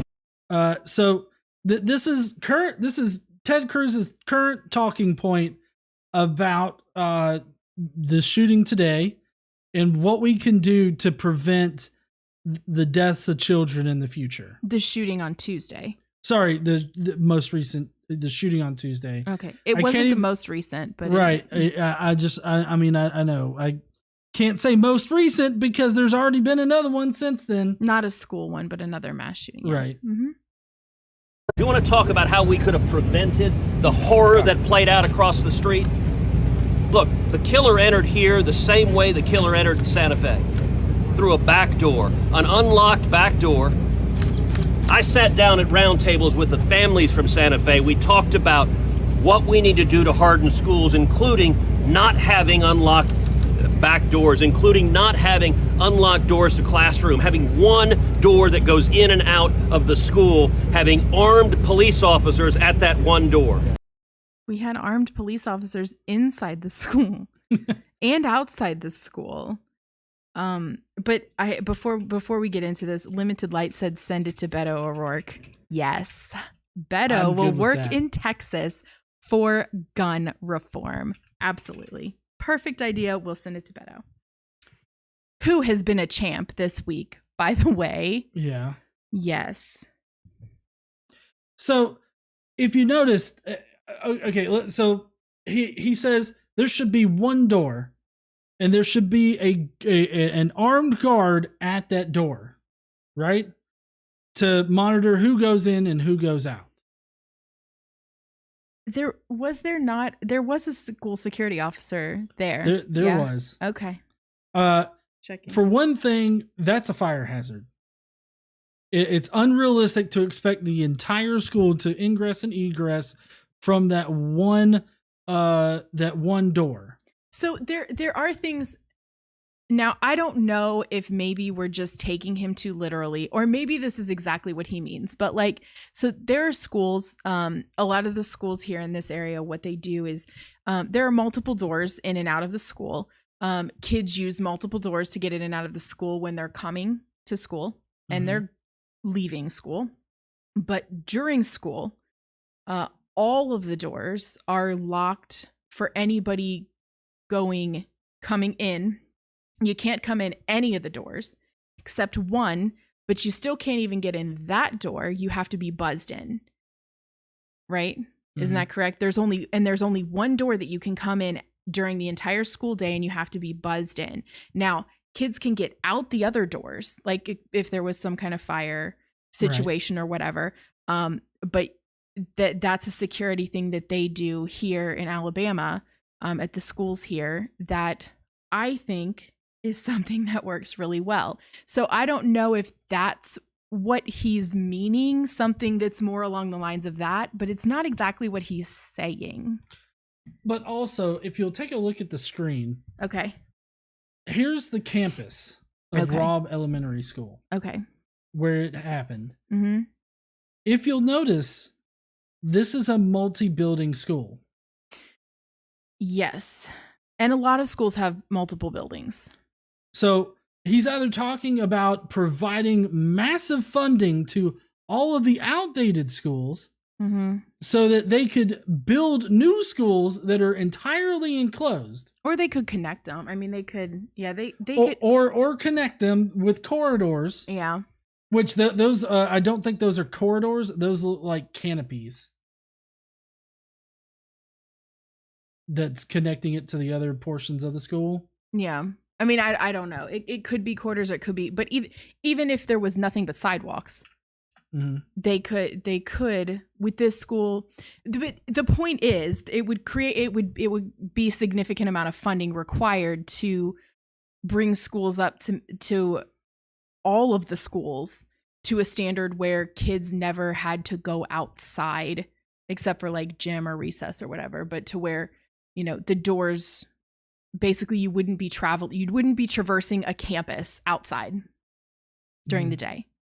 So the doors wouldn't have to be open because in a case like this, kids are going to have to be going to another building. So the doors are going to have to be open, but they could have doors where they lock for people going in when the bell rings. Like they could have a system set up to where in the mid, but then somebody could just sneak in during the in between classes, could just walk in with, you know what I mean? Yeah, you just gotta wait until a kid leaves the building. Yeah, but let's see. Jason Kolosak says Bo suggested too many guns to logically confiscate. Should concentrate on guns owned by domestic abuse and those that hurt pets. I think there's a lot of different flags that you could identify for what should constitute as having some kind of like flag on your record as, hey, maybe this guy shouldn't have a gun. The problem is that there's not a comprehensive federal database that people actually use and put everything in. Like everything would actually have to be put into this because the background system is shit. It's just shit. If it would not, it doesn't. There are so many times where it hasn't worked. People have legally gotten guns who shouldn't have gotten guns, who have mental health issues and other things. And like they can still get guns because the background system is shit. So we have to figure out a way for that to be comprehensive enough to have without violating someone's right to privacy. Like, I'm not saying medical records should be loaded into it, but there's got to be a goddamn checkbox where if somebody has tried to commit suicide, there's a checkbox that says it's a mental health flag. It doesn't have to say what it was. If someone has been committed, checkbox for the mental flag. Like there's or for mental health. Like it's flagged for that. And if there are any check marks in the whole entire fucking thing, then you can't have a gun. Sorry. That's one of the reasons why when I say abolish 2A, I don't mean ban all guns from everyone, period. That's not what I mean. Just this standard overarching right of everybody to own all the guns, period. Right. I think is ridiculous. Which, to be fair, when we were founded, that is not something that would have been able, like, it's just a different world now. Mm-hmm. And so what people have access to now is very different. Very different. I agree. But this fellow in Texas, Salvador Ramos, he legally bought his 2 guns. Right. And now, of course, we didn't have So this is Ron Johnson, by the way. Okay. The paper trail and the record, to your point. But do you think that would require maybe stiffer background checks? I mean, stiffer background checks and being able to correctly identify people that probably shouldn't have guns would be a good first step, don't you think, hon? Yeah, I mean, I think that would be something that would be great. And that was the thing I was talking about, stiffer background checks that actually are effective. Mm-hmm. But you have to have rules regarding that, and people actually have to go and put the information in, you know? So there's just, it is more work, and it could create jobs. Who would want to do that? Definitely not Republicans. It could create some more government jobs. No matter what you do, people fall through the cracks. You can't identify all these problems. You can't arrest somebody for a crime they haven't committed yet. That's accurate. That's accurate, but I kind of feel like what he's telling us here is we're never going to be able to stop these. Well, and that's part of it too. You can't arrest somebody for thought crimes. And so if somebody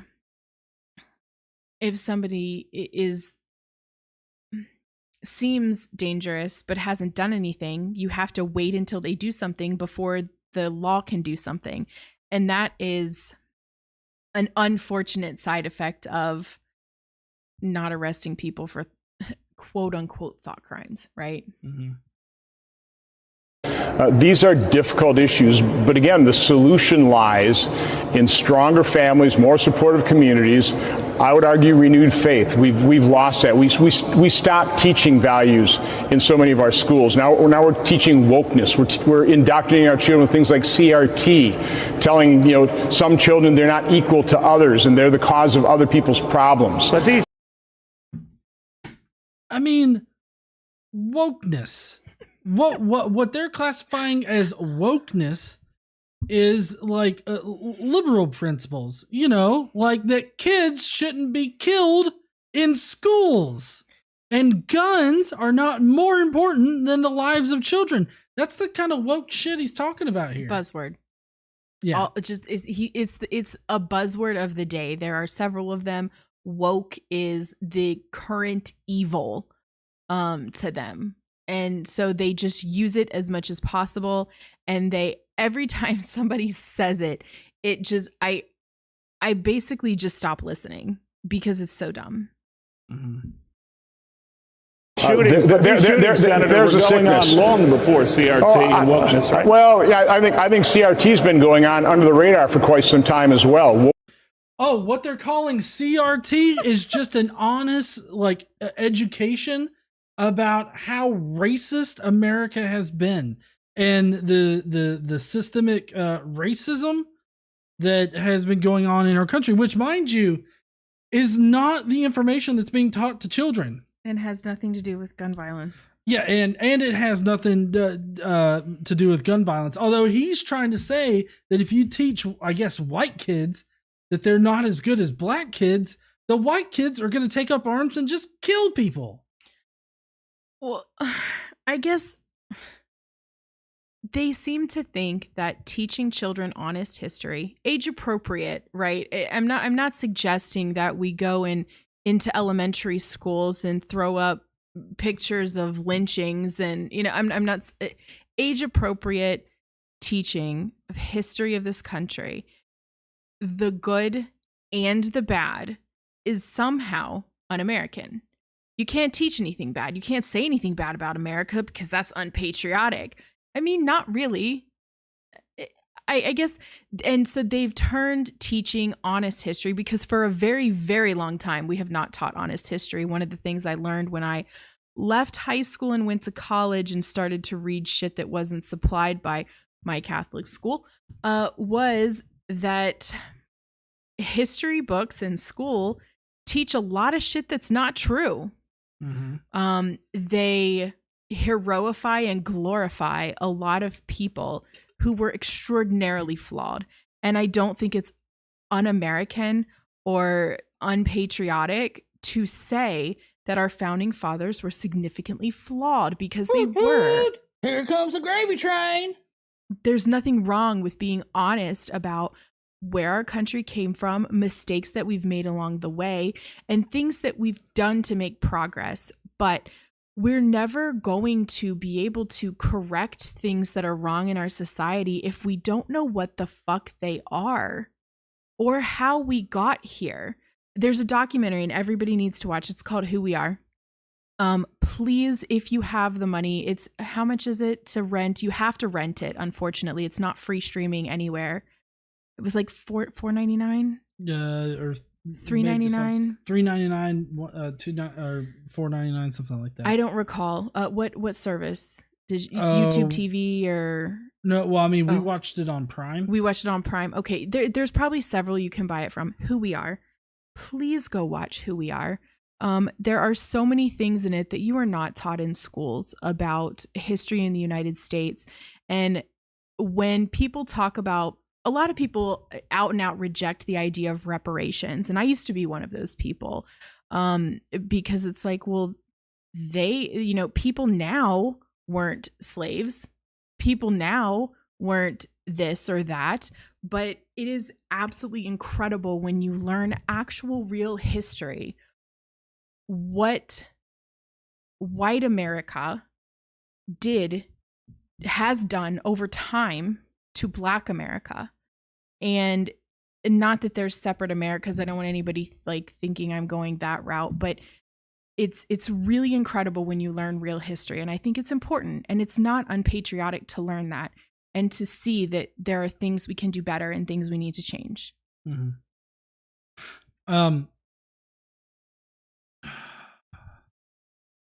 I've got a super chat to read. Dario Luna says, here is a reimbursement for the dipshit who decided to fall for the stupidity of owning guns without regulations and withdrawal of support to the channel. Thank you so much there, Dario. Appreciate you. Let's see, there's a little bit more from him, and then we got a couple more things to address. Wokeness has been, liberal indoctrination has been.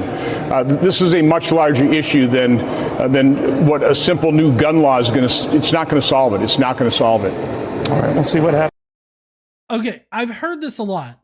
Gun control is not going to solve it. Never mind that we're suggesting not only gun control, but also that we need mental health and healthcare reform. Like, we need those things.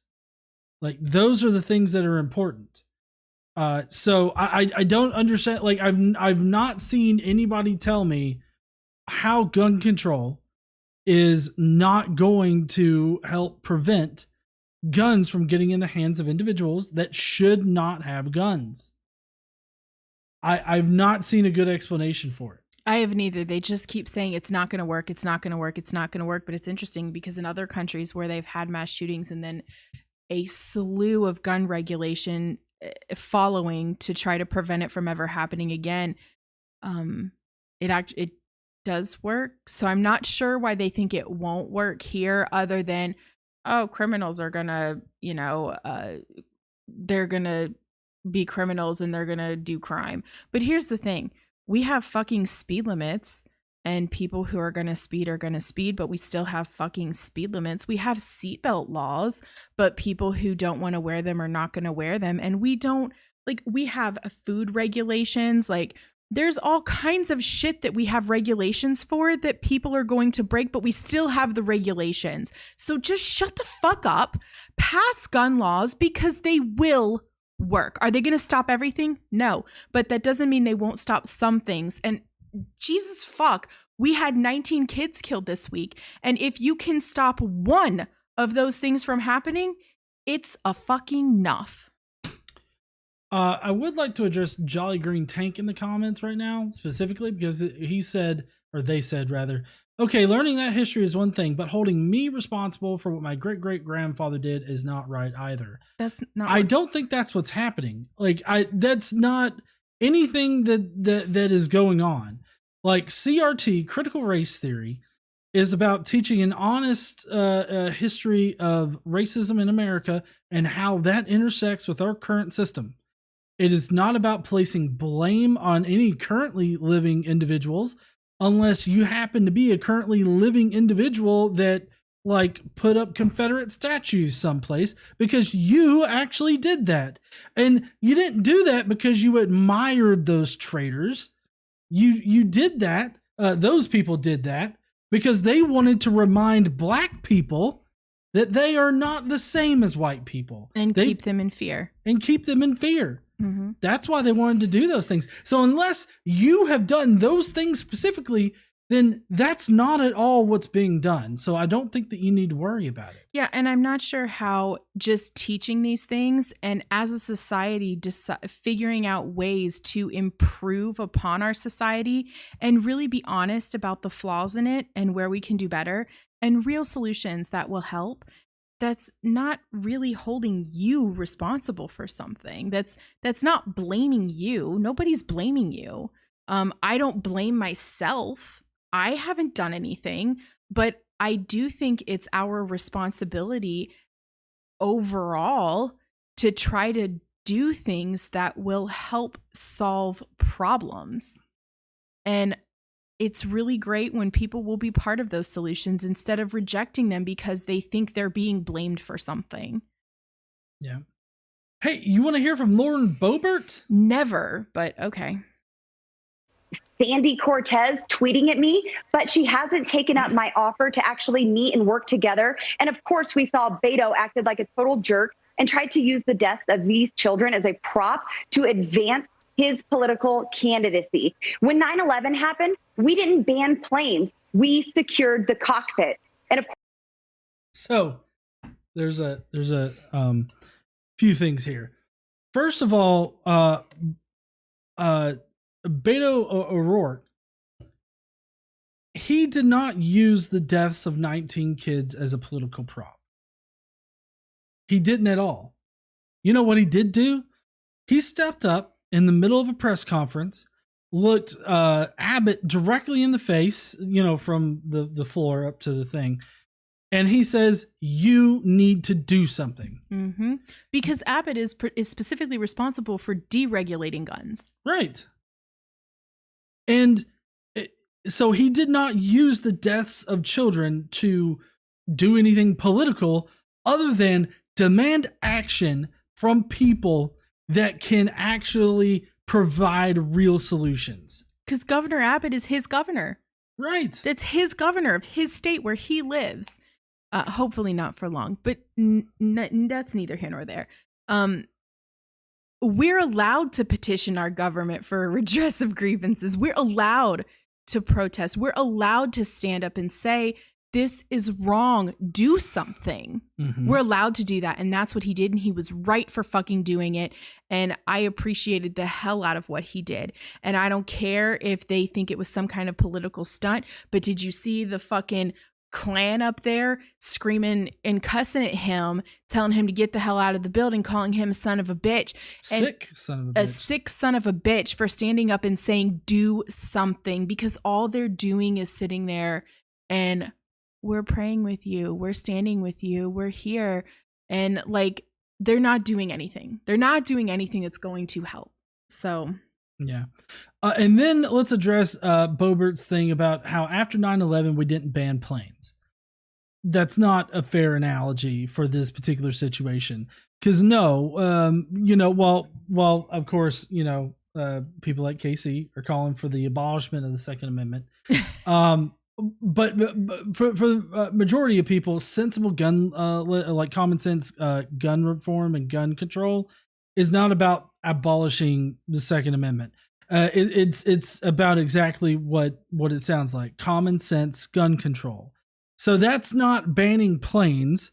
That would be like banning box cutters or other things of that nature from being able to get on planes.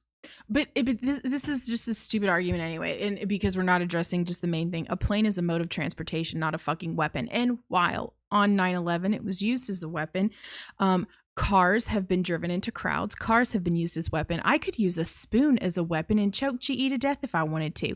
I won't. My point is, things that are not weapons can be used as weapons. Okay? Guns are not that. Guns are weapons. Guns, especially like guns like an AR-15, they are specifically manufactured to kill. That is what they are for. It is different. It is just fucking different. Also, AOC won't meet with you, Lauren, because you're a jackass. You're not a serious person, and she is levels above you. Just a little bit of money. Derek, not Derek, sorry. Drew's book reviews says, I am 100% in favor of gun control, which should be passed now. I genuinely ask, how should America deal with those who legally own now that shouldn't? Well, I could guess what KC's answer is, and that's just fucking take the guns. Take them and melt them down. Right. No, I don't know. There's not a good answer for that because a lot of them don't have to be registered, especially when you get them from gun shows and stuff. Are we going to watch that little thing? Okay. So like, I don't know. I don't know what the best solution for that is. But I can tell you right now that there are plenty of things that we can do from preventing those guns from circulating, unregistered. We can close the gun show loophole, which we're going to cover here in a minute. We can do a bunch of things that would heavily limit the transfer of those guns. Nevermore said buybacks usually work. I know they did a lot of buybacks. I'm pretty sure in Australia they did buybacks when they did a lot of their gun legislation. And so yeah, you could do some buybacks. Oh, but honey, that's spending money. So the Republicans definitely are not going to be up with that. The Republicans love to spend money. Don't get it twisted. They love to spend money on things they want to spend money on. Yeah. Asexual Atheist made a really good point. After 9/11, they enacted the Patriot Act, which did limit civil liberties. And that is true. We did pass a lot of regulation post 9/11 that limited civil liberties. When you go through, a lot of things changed after 9/11, and people gladly did it. Well, probably not everybody, but a lot of people did. I mean, and if you're going to fly on a plane, when you go through security, you have to take off your fucking shoes. You just do. It's dumb. I don't like it. Well, but you that was implemented after the shoe bomber. Well, yeah. So that wasn't right. But I'm just saying there's lots of regulation that gets put in when something happens. There was a shoe bomber, so now we all take off our fucking shoes. But just the latest, 19 kids this week get killed. 9 and 10-year-olds get killed in a school, and we're not going to do anything. It's just it's incredibly frustrating because it's treated different. It was special pleading. Guns is always a special pleading. Mm-hmm. Always. So let's hear from Marjorie Taylor Greene. Oh, we saw some tweets from her. She's got a totally different take in a video here. I saw the reality. Even one of the mothers that was handcuffed, and then once she was freed, she ran in and saved her own 2 children. And if she had gone in with a gun, she would have been committing a federal crime. And it shouldn't be this way at all. We have to repeal the federal law, gun-free school zones, because the best thing we can do for our children is to protect them with good guys with guns. And we know the Democrats know how to do that full well. I absolutely hate her. Like, loathe every single fiber of her being. So instead of actually restricting guns, we're just gonna open up the floodgates and throw all the guns at the problem. Like remove the gun-free zones at schools. Because currently right now, unless I guess you're a police officer or security officer, you aren't supposed to have a gun at school. You know, I hate to bring this up, but I'm going to because we're talking about it. One of the parents of one of the girls that got killed has a picture of himself on social media with his daughter wearing a shirt that says, "Fuck your gun-free zones." But here's the thing, gun-free zone or not, there were 19 fucking people standing outside of that classroom with guns on their hips and they didn't do a goddamn thing. Well, and not just like gun, like it's not like they just had their pistols, right? Tactical gear, bulletproof vests, helmets, and the semi-automatic assault style weapons or whatever, however you want to characterize them. Like they had comparable weapons that they could have done something. They had ballistic shields. Right. They ended up using a ballistic shield when they finally got the fucking key to the classroom because apparently they don't have a SWAT team that can bust down the goddamn door while kids are getting killed. But, you know, if they would have gone in, they might have gotten shot. So everything about this just makes me so mad. I just don't understand how more people with guns, whether good guys or not, are going to help the situation. I don't think that it should be incumbent upon parents to take up arms just so that their children can go to school without the fear of being killed. Well, the parents were ready to go in without guns. Fuck, I would have been there. I would have Rochambeau'd whatever cop that got in my way. I don't care. Arrest me later. At least... You know, donating this much only makes me drink more. At least my son would be alive. You know, making sure that he's alive. I mean, I can't even fathom what I would do if Xander got caught up in that. Well, I mean, the police were too busy, you know, holding down parents in the parking lot, tasing them. I don't know if they actually tased one. I know one had a taser out. I don't know if they actually tased anybody, but they were definitely holding parents down in the parking lot, preventing them from going in. But anyway. Who's Your Buddy made a good point. Oh, yes. Who's Your Buddy says super chat saying, if the NRA bans guns at their own conference, why should we think guns in schools is a good idea? Yeah. Why is it that they just want to pack the school with guns in one way or another, but their gun conference has guns banned? Like, is the conference not safe enough? Like, I mean, if somebody comes in with a gun at the gun conference and kills all the gun people, like, what's gonna happen then? Do we just need more good people with guns at that point? We just need to like pack everybody with as much firepower as they can shove in their ass, and just so they can walk around all the time, like that dumb fuck in the what was it, like a McDonald's, Starbucks, Burger King, whatever, that's got the assault rifle on his back or the rocket launcher on his back. Like, I guess that's just the point that we're at now, is that we have to be packed every time we leave the house, no matter what, because at any point, random ass person that could have totally been prevented from getting a gun has a gun, is going to kill people. Anyways, okay, we're coming up on the end of this. There's two final things that I want to play. Okay. One of them is something that I've kind of put together, and then the other one is quite revealing, which some people probably have already seen. But earlier this month in North Alabama, there was a child, a 4-year-old child, that found their parents' gun and accidentally shot themselves dead. And I had planned on a totally different video for these particular campaign ads, but I felt like stringing them together, it showing what kind of ads run during the news. During Jeopardy. During everything. Right, during Jeopardy. any local programming, these ads run. Madison County, a 4-year-old shot and killed. What we know at the top of the hour. Way 31 News at 4 starts in 60 seconds. Why are liberals supporting Mike Durant? On the Second Amendment, he sounds like them. The first thing that needs to be done is to disarm the population. Let's face it, if we could do that in some of our U.S. cities, that would be a pretty good step toward law and order. Catch that? Disarm the population. Government taking our guns? Mike Durant. Dangerously wrong on guns. Wrong choice for Alabama. Alabama Rhino PAC is responsible for the content of this advertising. Okay, it's very important that I stop here because that ad played quite directly after the teaser for the story about the child that shot themselves dead.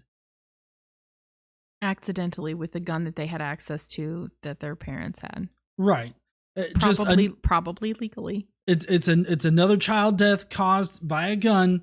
Untrained parents that did not secure their gun had it to where it was. It had to have been loaded. I can't imagine a 4-year-old would know how to insert a clip and slide the slide back and load it and pull the trigger. But this is just another instance where gun control and sensible gun laws could have prevented it. I'm not saying, which maybe not. Well, Casey would say take the gun away. Obviously, I understand. But if we had a law here in Alabama that mandated that, people take gun control or lessons on gun safety lessons. And, they had a lot of training with the guns prior to owning guns. And maybe safe requirements that they come in and check and make sure. Right. Like the government. At least at that point, we would have a framework for doing our very best to prevent such tragedies. Right now, though, you cannot say that. We do not have any kind of framework that would prevent that kind of tragedy. Other than, well, it's the parents' decision. I feel like that's what we have right now. But it's very important to stop it right there and kind of explain it, right? That was an ad against Mike Durant. Okay. Here's Mike Durant's ad. Okay, well, keep in mind, guns are the #1 killer of kids in the United States. Mm-hmm. Okay. Mike Durant risked his life for our freedom. Shot down, surrounded. His machine gun and the sacrifice made by his 2 brothers were the only things that kept him alive. Now the D.C. swamp is twisting Mike's words because they don't want him in Washington. Mike Durant carried every day in the Army, and every day he'll defend our right to carry in Alabama. Mike Durant, soldier, conservative, outsider. Alabama Patriots PAC is responsible for the content of this advertising. So Mike Durant, he was actually not like him, the person, but he was in the movie Black Hawk Down. The Black Hawk Down movie. Mm-hmm. There's this one helicopter that gets shot down, and he gets captured, right? And so that was video footage of him. He was shot down in his Black Hawk helicopter, and he had been captured and taken as a POW. Okay. All right. And they actually show the footage of him being I guess told to say things by the terrorists or whoever took him hostage. Mm-hmm. They actually show that in SEER training for not the physical SEER training, not like level 2 SEER or whatever level it is, but the SEER training that people have to get, if they work for the government and they got to go overseas. Mm-hmm. They show that as an example of if you're taken captive, do these kinds of things to let us know that you're really just bullshitting right now, kind of thing, So that was Mike Durant, and he did not win the nomination here. Yeah, the primary was this past Tuesday. Right. And now here's Kay Ivey. Oh God, she did win. Told you Kay Ivey was going to put lead on that target. Yep. Record job creation. America's strongest pro-life law. Kay blocked Biden's vaccine mandate. Banned critical race theory. Sent troops to the border. Kay kicked so much liberal butt, I bet her leg's tired.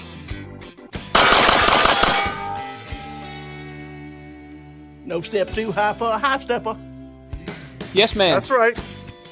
What does that mean anyway? I don't know, but I like it. Like, what the fuck is wrong with our state? And this is just a small sampling of the political ads here. Almost every single political ad, or at least every single political candidate, has an ad of them shooting something and talking about how they're going to kill somebody. Yeah, Governor Meemaw is one gross bitch. It's not as bad as Judge Judy, or not Judge Judy. Shit, what the fuck was her name?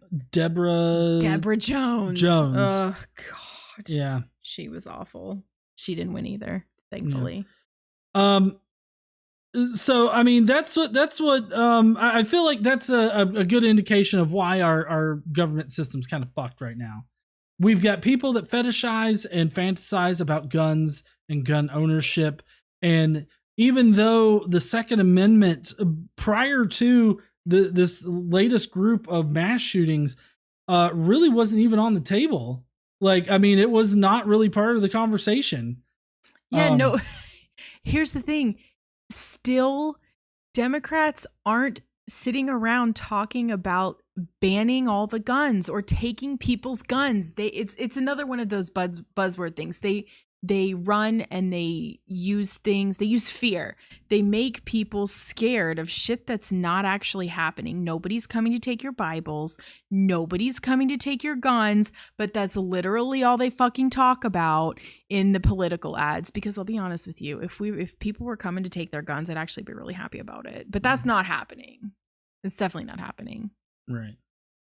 And now we're gonna watch a video that shows why certain problems in our American culture, it's just wrong, and there's no way around it.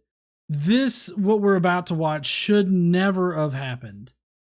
But the sad thing is that it can happen, and I think that it could happen in almost any state.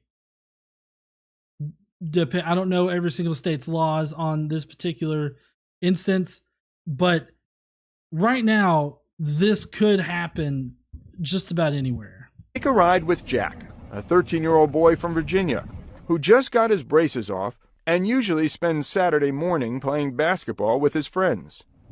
But he's also a young actor, and today we hired him to help us make a point.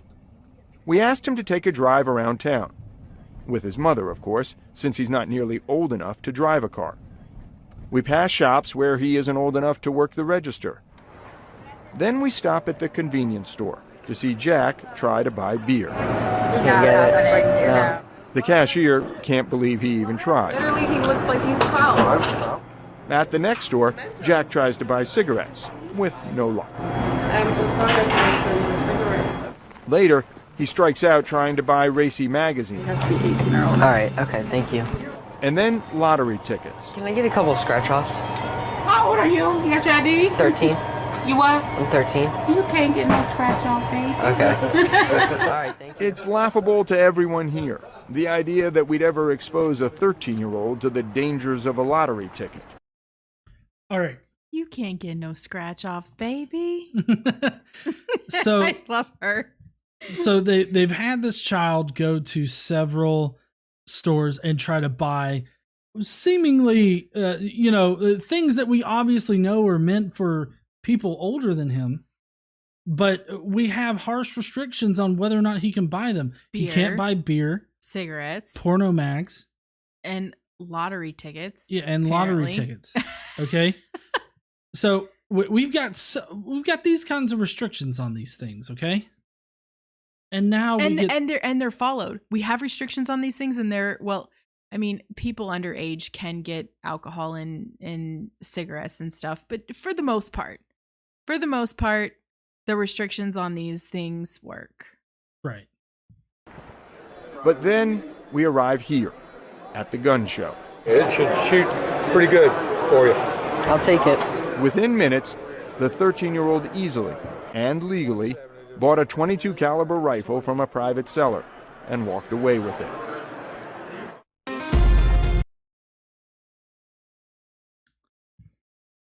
"13 years old, and he was able to just buy a weapon. Legally Buy a rifle. Now, of course, it wasn't a semi-automatic rifle. It looked like it was a bolt-action .22, but still, the fact is that he was able to legally buy a rifle. This has been a well-known loophole. Yeah, the gun show loophole, private buyer loophole. That Republicans have routinely voted against closing. Mm-hmm. They still will not close that particular loophole. You can go to a gun show where people are selling weapons and you can just buy them. 13-year-old. Right. No background checks. No registration. No registration. No training. No training whatsoever.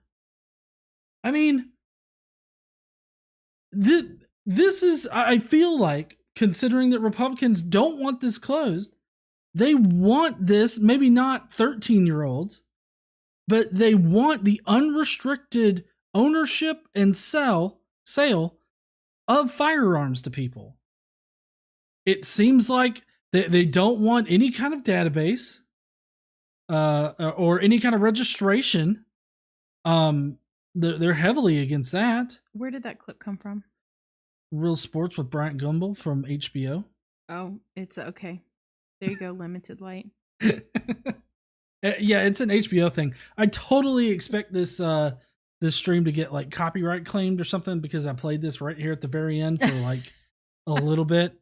But, you know, I felt like it was important to show because this is a real demonstration of a hole that desperately needs to get patched and fixed. A hole that needs to get filled. A hole and that you're worried about phrasing. Yeah. Mm-hmm. And Republicans don't want it to be fixed. And I say that because they routinely vote against it. They routinely vote against any reasonable gun control legislation.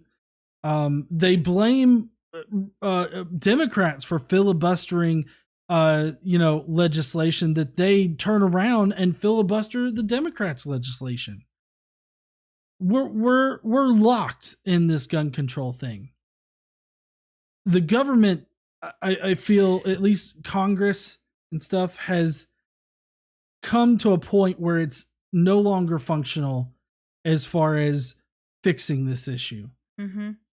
Every single mass shooting that we've had has only resulted in failed gunless legislation. Currently, right now, there are either 2 or 3 different legislations that are just sitting there in the government on background checks specifically. You know, after Parkland, the students were actually able to get some increased gun control legislation passed in Florida. Believe it or not, they got the age for purchasing an AR-15 moved from 18 to 21. Oh, okay. It's a small needle.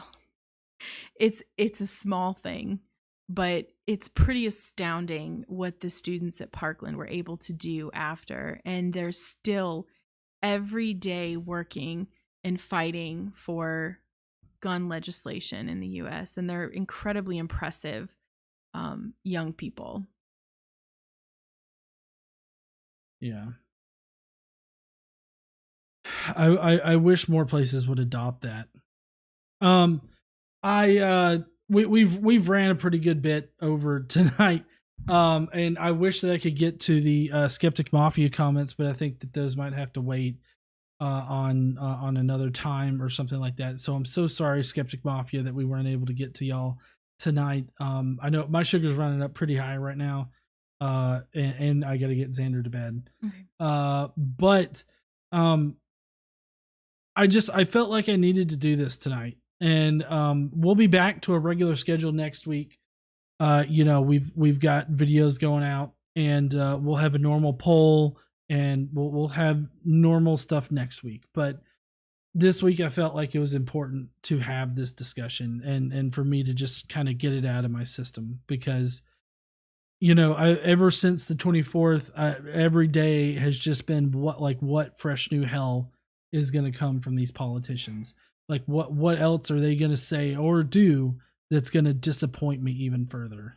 Yeah, it's been exhausting. I'll go through the Skeptic Mafia comments though and take a look and respond to y'all after this. Yeah. So, I hope that you guys stay safe out there. I hope you guys have a great weekend.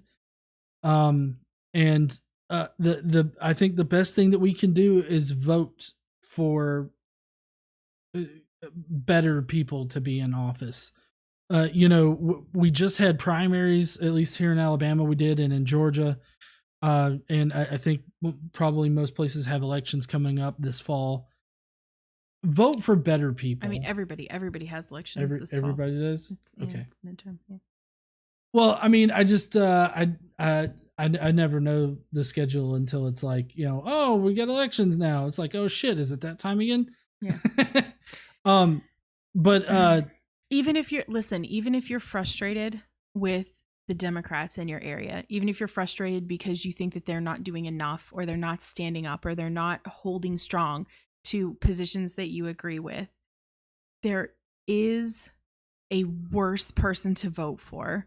Or if you don't vote, allowing someone to win who will take rights away from people, who will not even consider sensible gun legislation. There is a worse way to go. And ethically speaking, voting, even if you're upset with your Democrats, which I fully understand, and those are valid feelings because there are a lot of Democrats that people can be upset with right now. But it's very important. It's very important to vote. Yeah. Well, again, thank you all for being here tonight. I hope that y'all have a great weekend. Y'all be safe. Don't forget to stand up and use your voice, you know, to hopefully change everything for the better. And I guess that we will see you guys on Monday. Don't forget to stand up and use your voice. Bye, heathens. Bye, y'all.